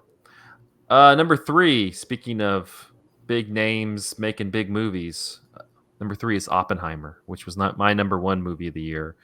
And I was looking through my top movies of the year, and I think I'm just a film bro, and I'm sad. That really depressed me a lot. Yeah, actually, Nolan, Wait, did you say Guy Ritchie. it was your number 1? It was my number 1. Okay. I though, if I got to, not that it would help my film bro status, but if I could pick my number 1 movie of the year, it'd be watching Heat. Yeah. I fucking love Heat. Oh, man. I think about Heat every day. I think Christopher Nolan does too. Yeah, Like, without and him, I there would think be no about her Christopher big ass. Amazing movie. All right, Oppenheimer. No big asses in this one, unless you want to talk about a big ass bomb. Yeah. Oh wow. What's his face? Benny Safdie's character was a big ass. No, Strauss was a big ass. Yeah, that's true. Yeah. True. I would say that Florence Pugh has an inappropriate ass in this movie. I didn't need to see Florence Pugh's ass in this movie. You know much as I what? want That to like generally. I've talked to a lot of people about Oppenheimer, and that has been one of the like prevailing sentiments I've heard from just like a variety of people, which is like, I didn't need the sex scenes with Florence Pugh. Yeah, people are weird now. I don't know what to tell you. Like I like the Florence Pugh sex scene, if only because it leads to the hilarious, iconic quote apparently being generated mid coitus. This is why it's bad. No, I think that's so funny. Like that is the It's a very funny scene. Christopher Nolan is not known for being funny, but I cannot imagine him coming up with that scene and not thinking it's funny. I feel like that's not a thing to mine for humor if that's what he's doing personally. Wait, what? Like reading Sanskrit Having during sex? How is that not funny? No, like the line that Oppenheimer said about the decimation of countless Japanese people.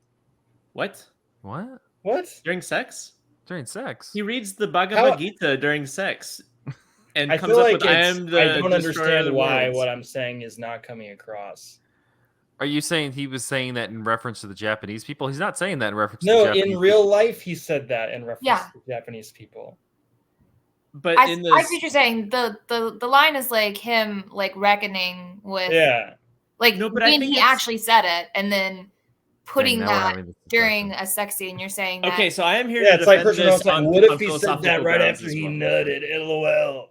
No, but it's before he nuts. But also, so I am here to defend this on a serious level too. Oh my god! Which is that? Can we not talk about this? My defense of that is that like I haven't even so much of this movie is about like the opaque motivations of J. Robert Oppenheimer and whether or not like it is like an actual genuine moral stance that he takes in opposition to the hydrogen bomb or whatever, when he has in fact lived his entire career building up to the moment where he can then bomb hundreds of thousands of Japanese people. And only after he has accomplished that fact does he like start to think about the morals of it. Or maybe he was thinking about it beforehand. And so like to link that is similar to his stance with communism in the movie, which is where the sex scene is happening, right? He's hooking up with a communist who becomes his girlfriend for a little while. And there's a way in which you can view her relationship with him as him being tremendously insincere and not thinking about the consequences of what he's doing, because he, as is clear from the rest of the movie, doesn't have long-term ambitions within the labor movement, within communism, or anything like that. It is like a role he steps into, um, and like fulfills certain like philosophical and personal ambitions in the moment, but that he has no real moral impetus to follow through with. And so I think like having that line, which is supposed to be this like, oh wow, what a thinker, coming up with this Sanskrit line, or this line from the Bhagavad Gita to express moral ambiguity about, or ambivalence about like blowing up people with this bomb. Like, I think it is perfect to like come out of that interaction, because that's how he treats Florence Pugh's character as well. What movie is this? Agree to disagree. So Oppenheimer is the latest movie from Christopher Nolan. We have not introduced it. Oppenheimer. Okay, that's what we're talking about. Yeah. Wait, have we seriously not mentioned what the movie is? No, we didn't get to that part. Y'all Yeah. start yelling We about hijacked sex scenes. Jesus. It's the story of J. Robert Oppenheimer, which culminates in the dropping of the atomic bomb in Hiroshima and Nagasaki. I rewatched this. I got the 4K Blu-ray, and I rewatched this the other day in prep because I'd been wanting to rewatch it for a while. It was also nice to have subtitles on, while people are talking in a Christopher Nolan movie. Yeah, I stand by as it's like definitely in the top of the movies for me this year. I think so. On one level, this is like a talking in rooms, like lot of like in like a conference room, like interrogating people. Like it's not a movie that you would classify as like a 3-hour blockbuster epic. And so like on just like the filmmaking scale of like this was one of the most successful movies of the year, and it wouldn't, it's very different from like Guardians 3 or the latest Mission Impossible, but it was like a blockbuster movie that people like went out in droves to see, which I think is just kind of crazy.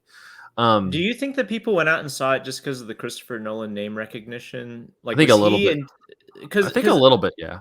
it being as successful as it, Barbenheimer. yeah, I guess Barbenheimer, but yeah, it being as successful as it was kind of blew my mind. Not because it wouldn't have been successful, but people I never would have imagined being interested in that movie saw that movie. Yeah, I think Christopher Nolan has more pull, like name pull, than people think. Like, Yeah. I mean, for sure. you almost think more than almost anybody.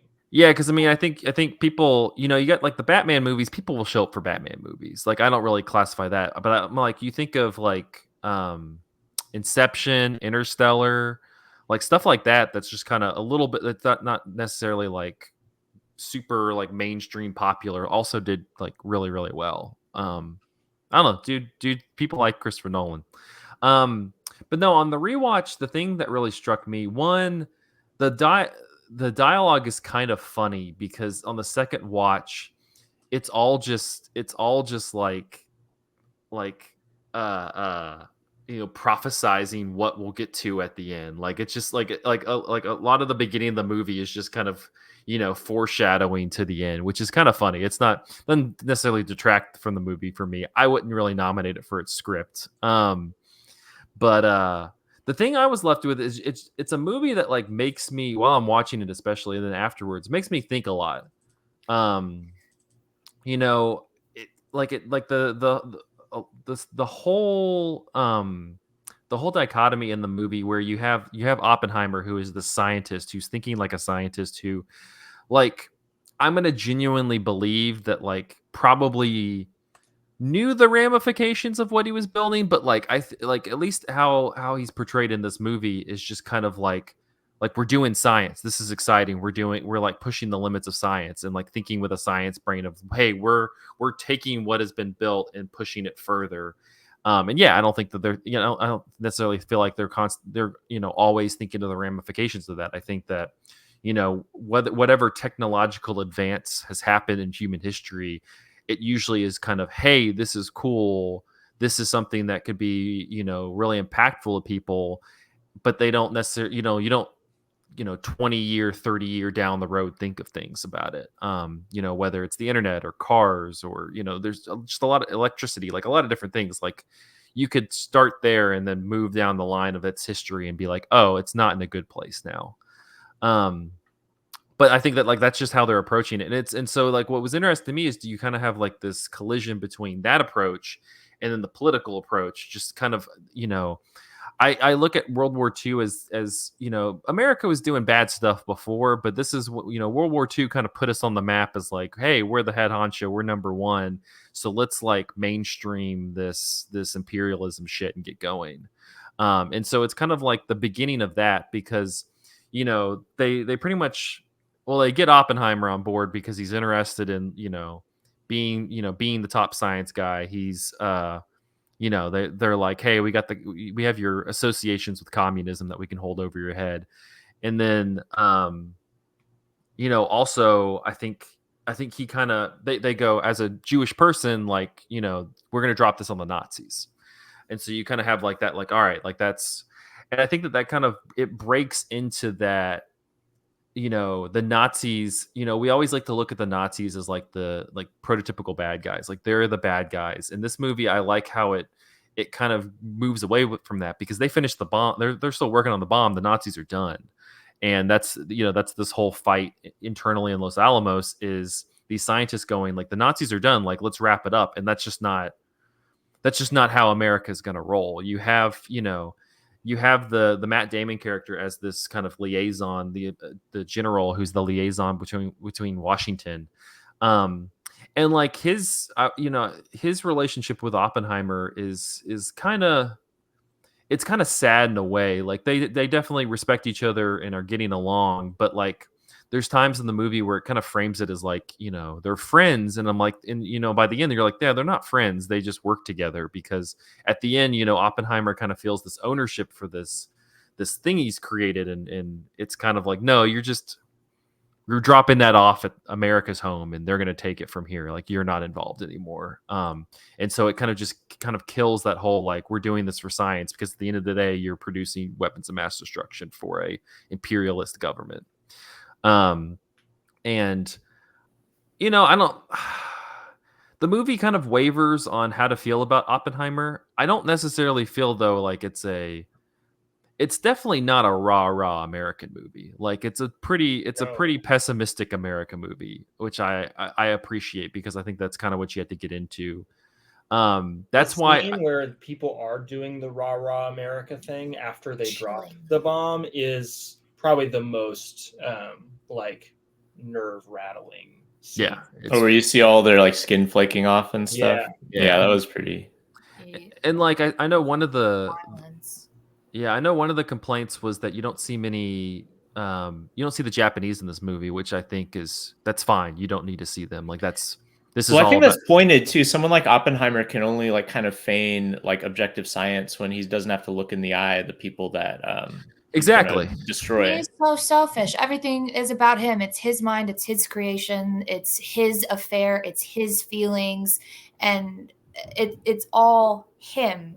Everything that he does. I so agree with what you were saying earlier. But like Michael, with your like how the way that he treats other people, it's his relationship to communism, not anybody else's. He sees himself as so singular and above everyone, and it's so selfish.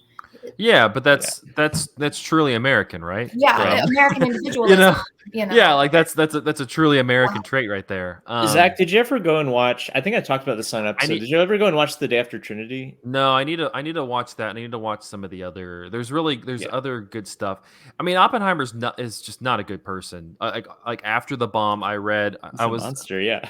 yeah, he did engage with Japan, because they sent him over there because the Japanese were reporting on all of the deaths, not only from the direct hit of the bomb, but of the radiation, because for months and months and months afterwards, people were dying from radiation. And the Matt Damon character, the general, and Oppenheimer, like they did this whole, because America was like trying to quell all of this reporting coming out of Japan, because these journalists were writing about like, yeah, like people are dying like months after this bomb dropped because of the radiation. It's killing people. And Greaves and Oppenheimer and all these other Americans, they were trying to hush that whole campaign and went over to Japan and were going, "Oh, those journalists were liars. They weren't telling the truth." It's That's the just reason I brought up The Day After Trinity, because like yeah, Oppenheimer was dead by the time the documentary was made, but some of the other scientists who went over there talk about their experiences there. Um, and the way that they talk about their trip there is fascinating. Like some of them are like genuinely horrified. Some of them like took souvenirs and stuff. yeah. And that's what I kind of just like. I like that's why I say like the movie. I just kind of sit there and think during the movie because it's just kind of engaging on all these different levels. Less so with the actual like narrative of the movie, and just more of just like how, because like I don't know, like I get I get why they were so inspired to do this. As scientists, like you're constantly wanting to push the levels of science and like lead to bigger things. Like I understand that. Did it end up being the right thing? No, but like hindsight's 2020. We weren't there and we didn't have that decision in front of us. So we don't know what we would have said to that.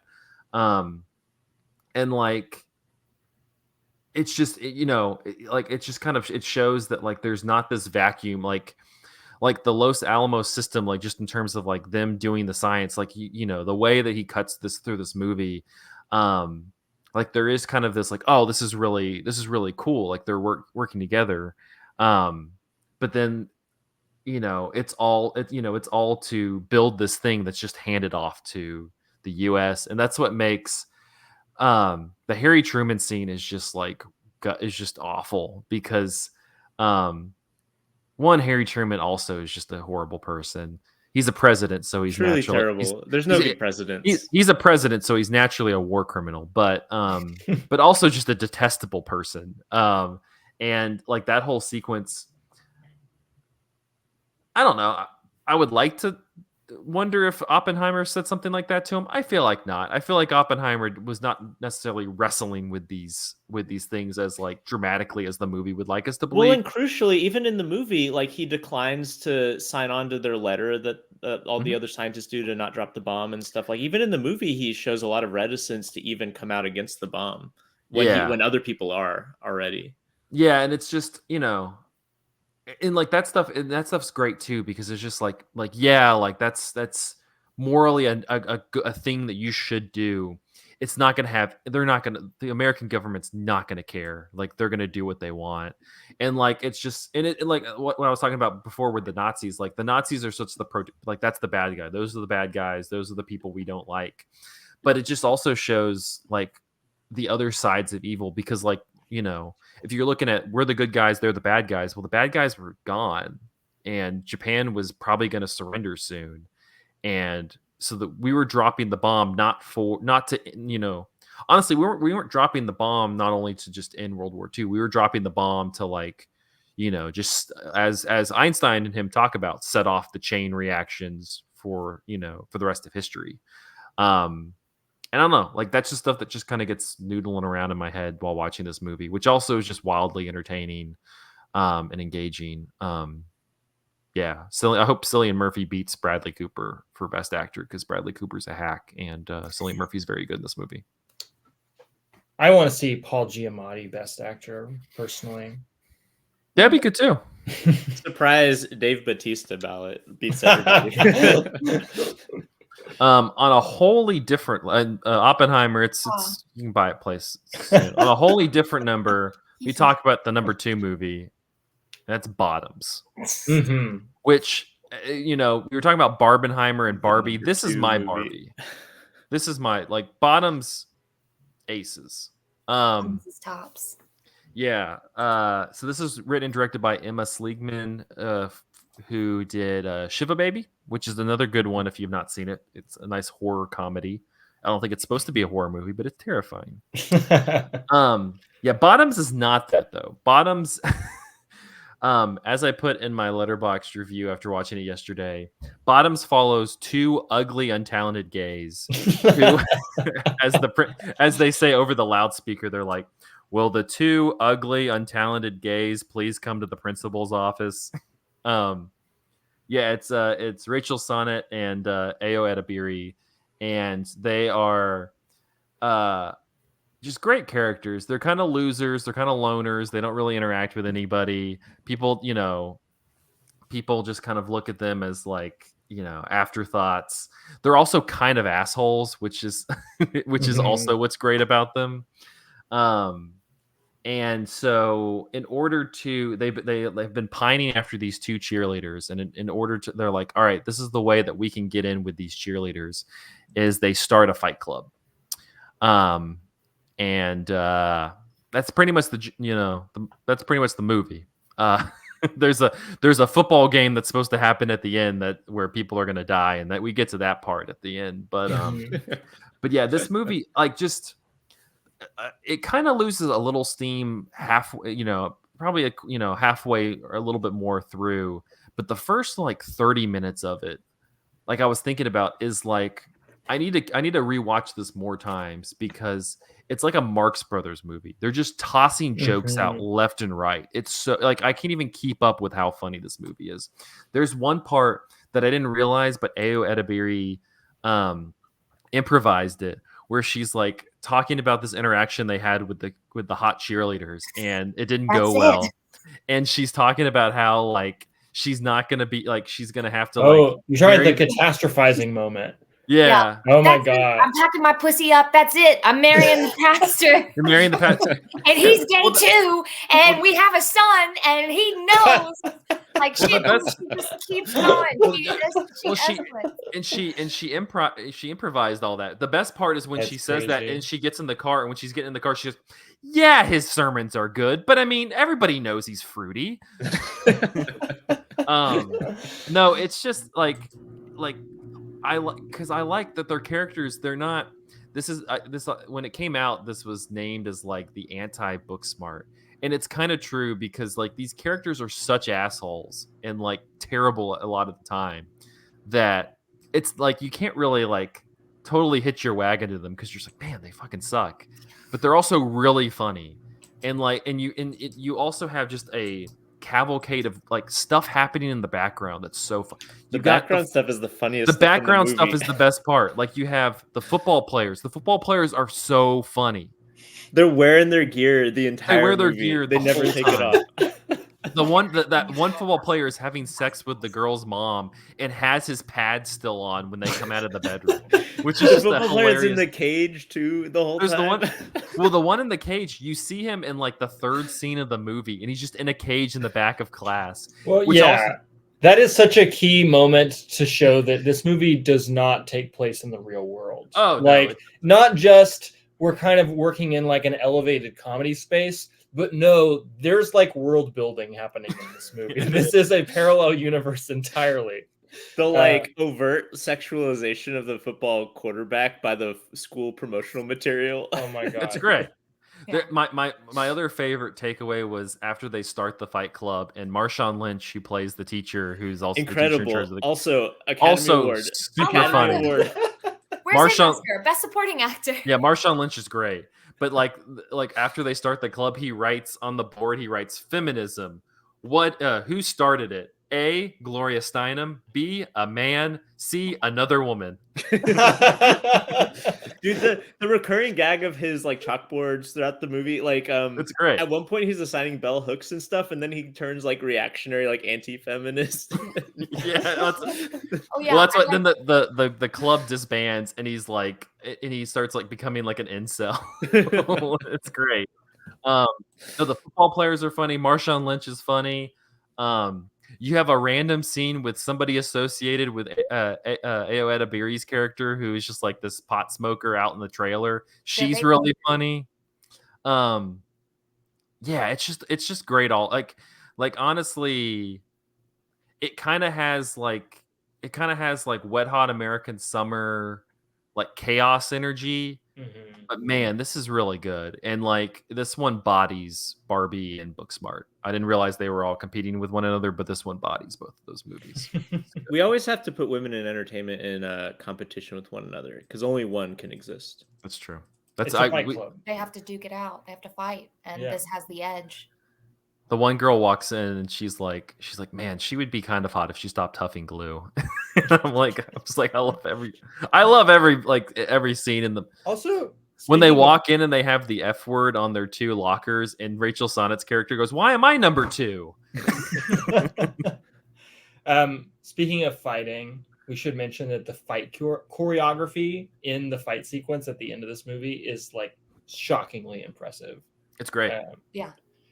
I No. thought the first fight that gave you sort of a taste of it with one of the girls in the fight club, and then the like berserker football player that they unleash upon I her. love that. I loved that, and that was like He like kicks her head on the ground. Like, it was, I mean, you know, I know that at that point, you know, you have this feeling where it's like, okay, the fight club, they're going to show what they've learned and they're going to fight each other, and instead she has to fight a man, and like, you know, it's what a great metaphor for feminism, and like, oh, you know, you're always at a disadvantage as a woman having to fight a man, and like they won't pull any punches, and she does a good job holding her own. Like you get the sense that like they were really learning not just how to like fight, but like fight back, and she's still just beaten down. And it's when they all join forces at the end to save the men, like they have to go get the one girl, and they go, "Listen, I know you're a black Republican, but you're the smartest one here."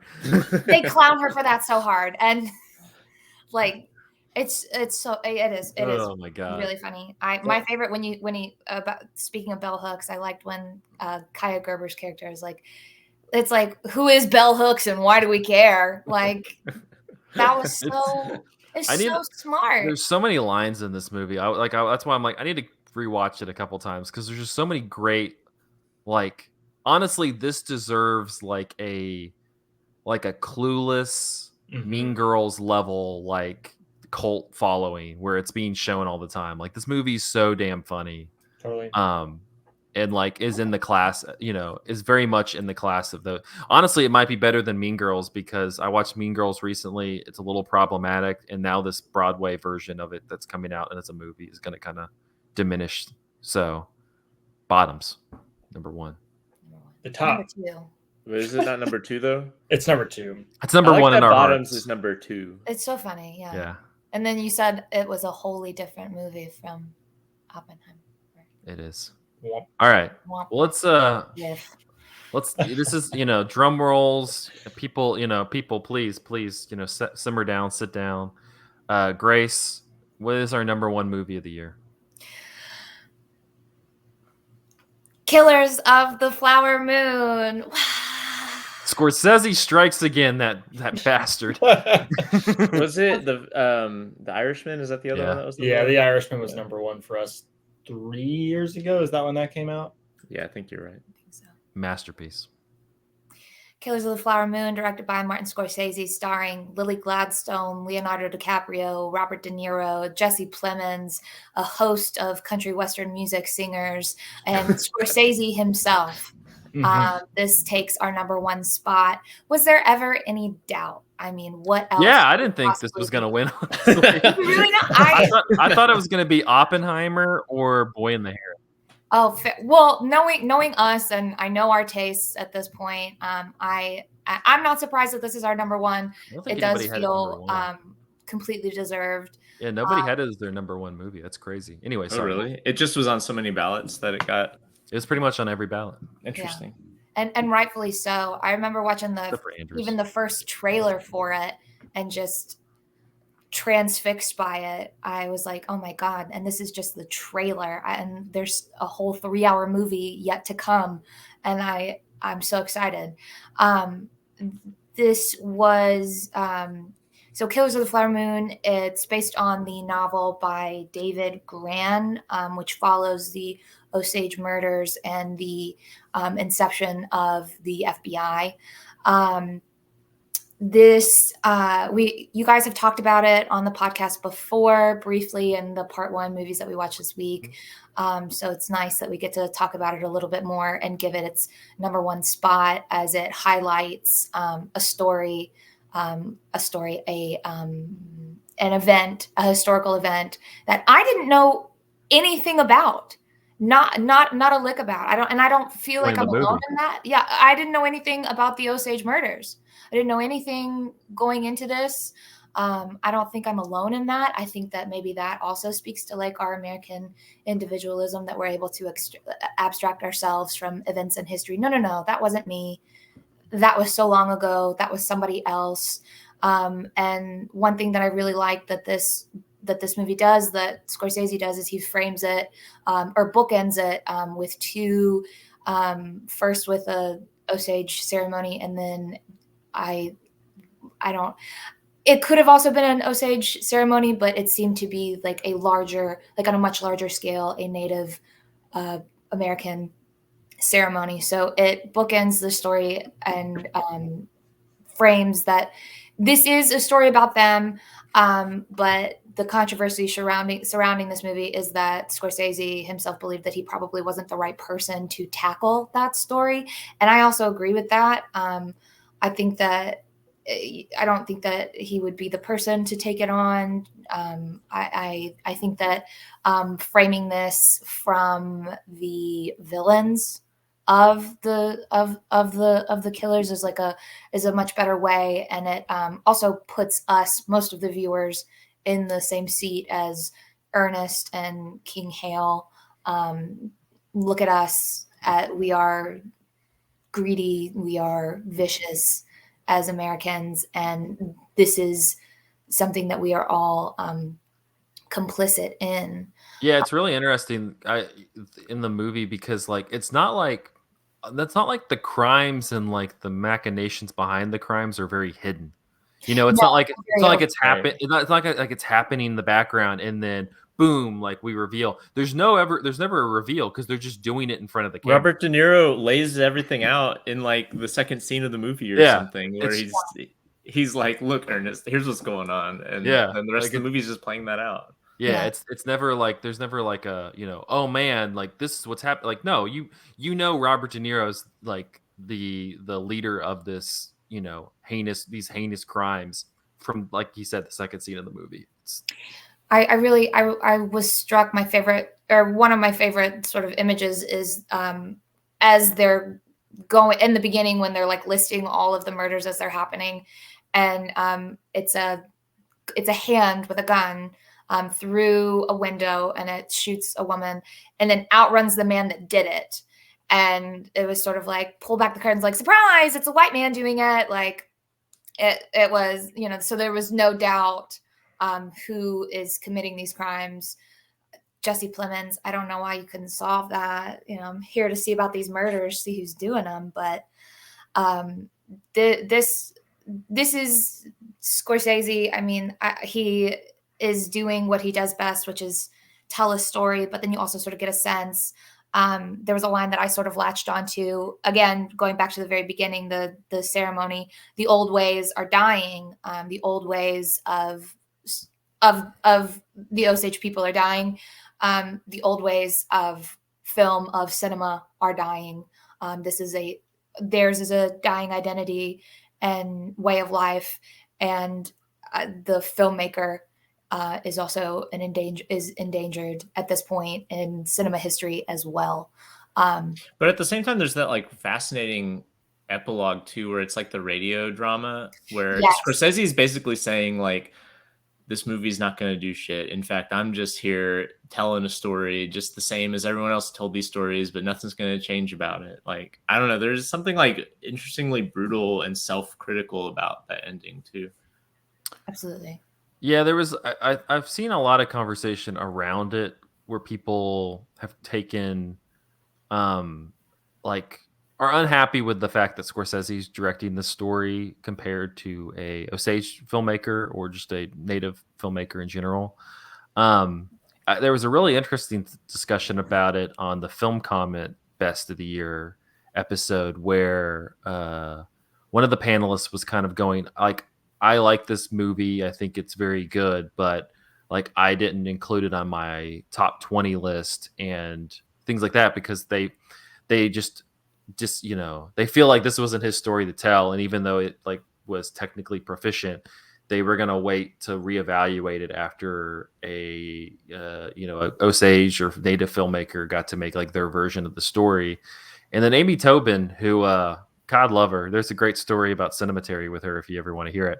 But she comes in and she at least I agree is correct in her thing, which she goes, no, I think that's off base. Like you could definitely have a version of this that focuses on the Osage people, but like the reason the core of this movie is what you're describing, Grace, is the white men coming in and just outwardly doing crime as this kind of parable, this American parable of, you know, how capitalism takes in the people with less power.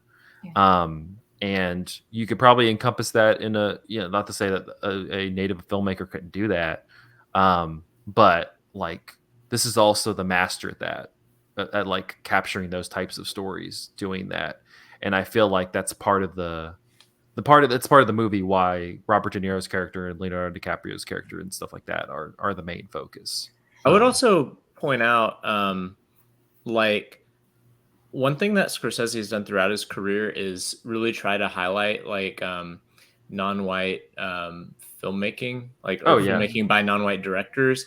And I get the sense with this epilogue, and this movie in general, and just the state of film, that that must feel like a Sisyphean task. There's a movie that has not been picked up for distribution, called Fancy Dance, that is about Oh, like yeah. the kind of contemporary disappearances and like killings of like Native women in the United States and in the reservations.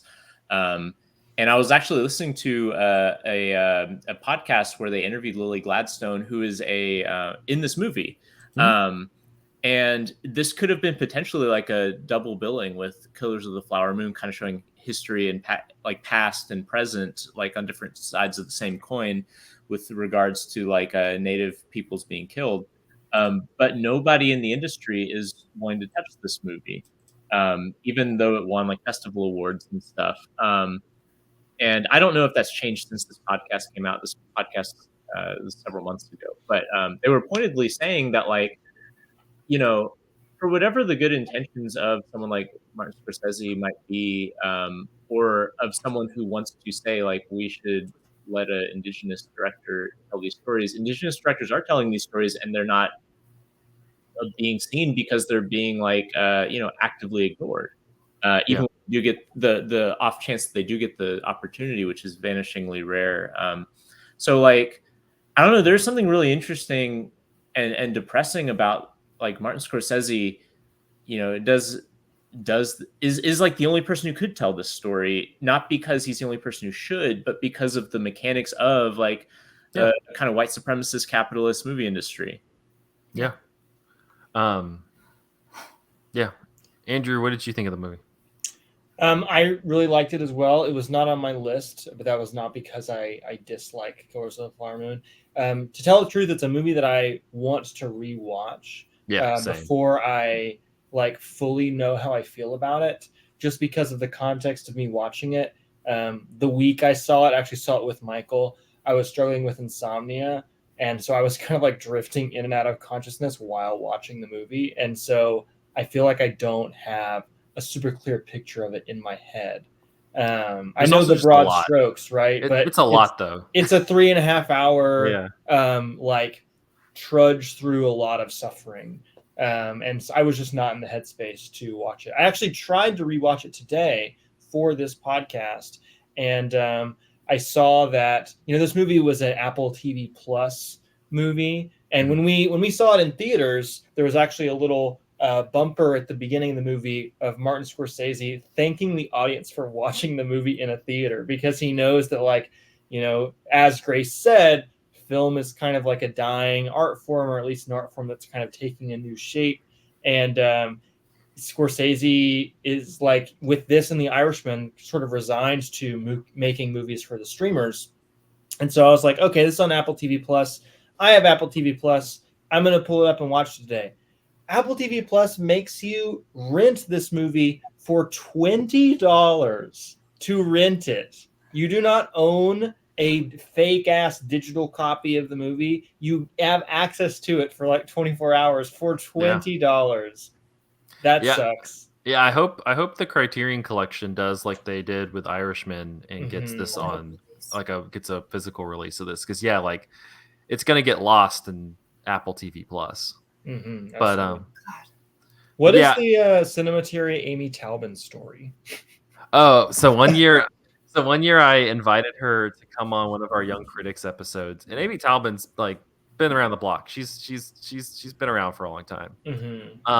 Very curmudgeon-y. Would have been a fun podcast. So I like send her like the email I generally send the people going, hey, like, we would like you to be on this episode, blah blah blah.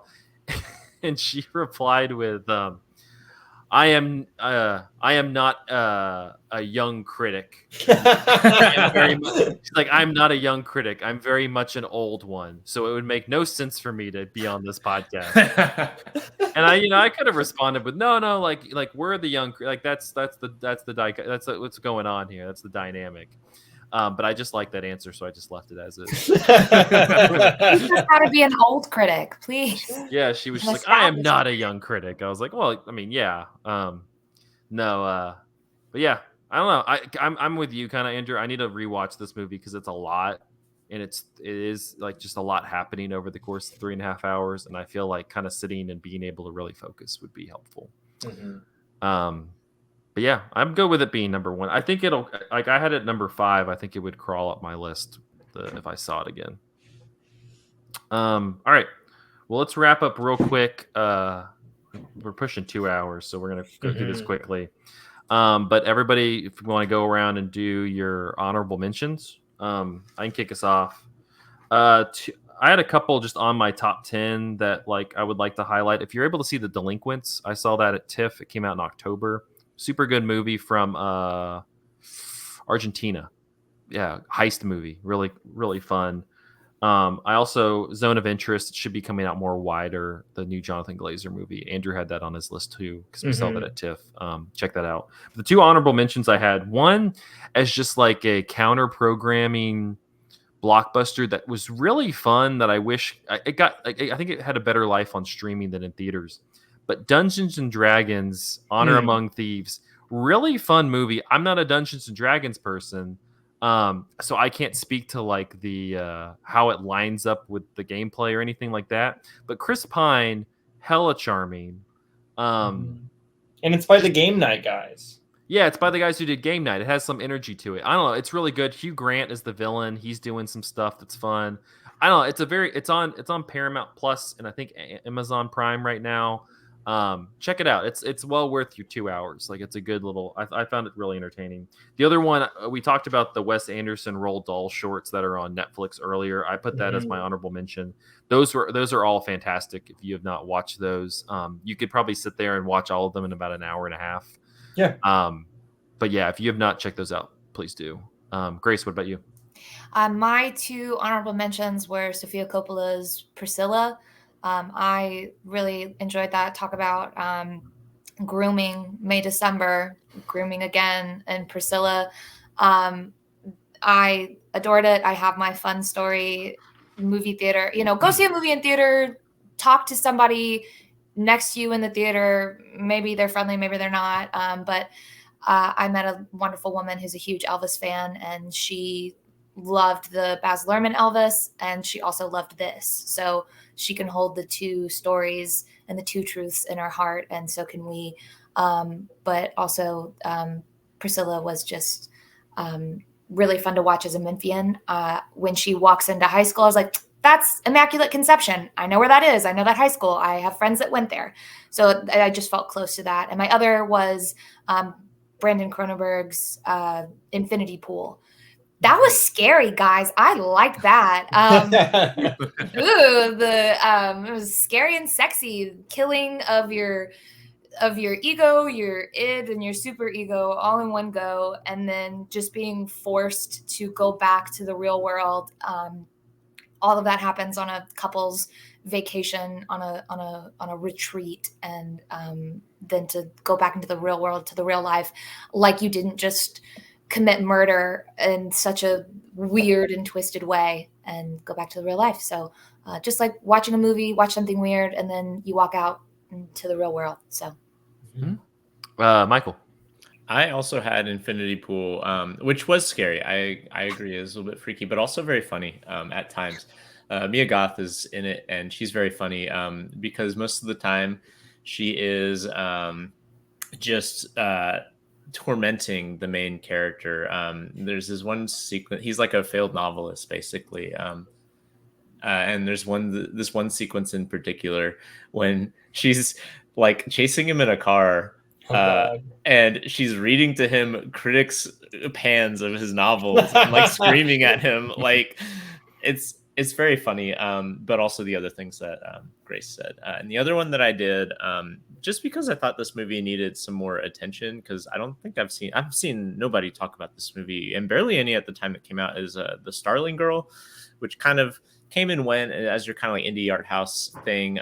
But I liked it, a lot. It's one of the better cinematic depictions I've ever seen of like American like religious fundamentalism, specifically with like that kind of like Christian fundamentalist, like independent Baptist style like stuff going on in like a rural area. And it's about this girl who just wants to do this little like worship dance, and things kind of spiral out of control with her youth pastor, and she eventually has to like run away and stuff. And it's really good, kind of naturalistic, sensitive indie drama that deals with a milieu that is often referenced but very seldom done correctly, and I thought it really nailed like what it was trying to evoke there, so it's good.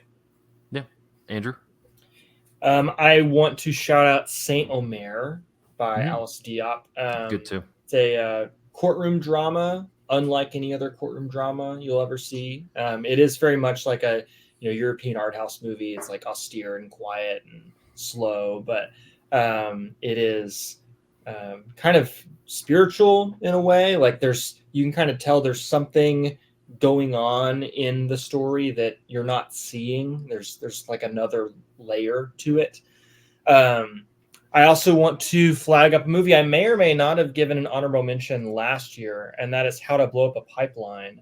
Yeah. That kind of got lost in the shuffle. It was my favorite movie of TIFF in 2022, and then it kind of got a 2023 January release, and so it's sort of been forgotten. But that's a fantastic It's on heist thriller. It's on Hulu now. It's on Hulu. Go watch it. Um, Yeah, I co-sign that. Step by Um, step, or mhm. A movie that I had really mixed feelings on release, and I still have mixed feelings on it, but I ended up putting it on my list is a Skinamarink, because I Oh just yeah. don't think that I've seen a horror movie take quite as wide of a swing as Skinamarink does, maybe ever. It is really trying to evoke horror in a completely new way, and I have thought about it more often than I would like, walking around in my house in the middle of the night. So if you want to similarly be afraid of the dark, you can watch Skinamarink to get that experience. I would be really Um, curious how that plays outside of a theater, mm, because it really requires rapt attention.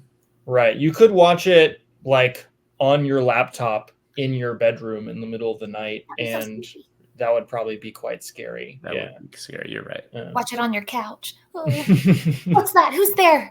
excited to see what that director does next. I hope it's Another a little scene. more refined than what Skinamarink is doing. But this feels like kind of the bleeding edge version I of think it. they're doing Iron Man 4. Are you serious? No, I'm just kidding. I know that this person has like an A24 deal now, so we'll see soon. Yeah, those are my honorable mentions. Cats. Cool. All right. Well, that will wrap up the year for us. We're actually ending this recording. We're recording on New Year's Day, and we're going to be figuring out series for the next year. So I don't have any series for you right now, but in 2 weeks you'll check out your podcasting app and you'll see a series, and it'll be great. So thank you all for listening over the course of 2023. We look forward to great film views and discussions in 2024, and we will see you in 2 weeks.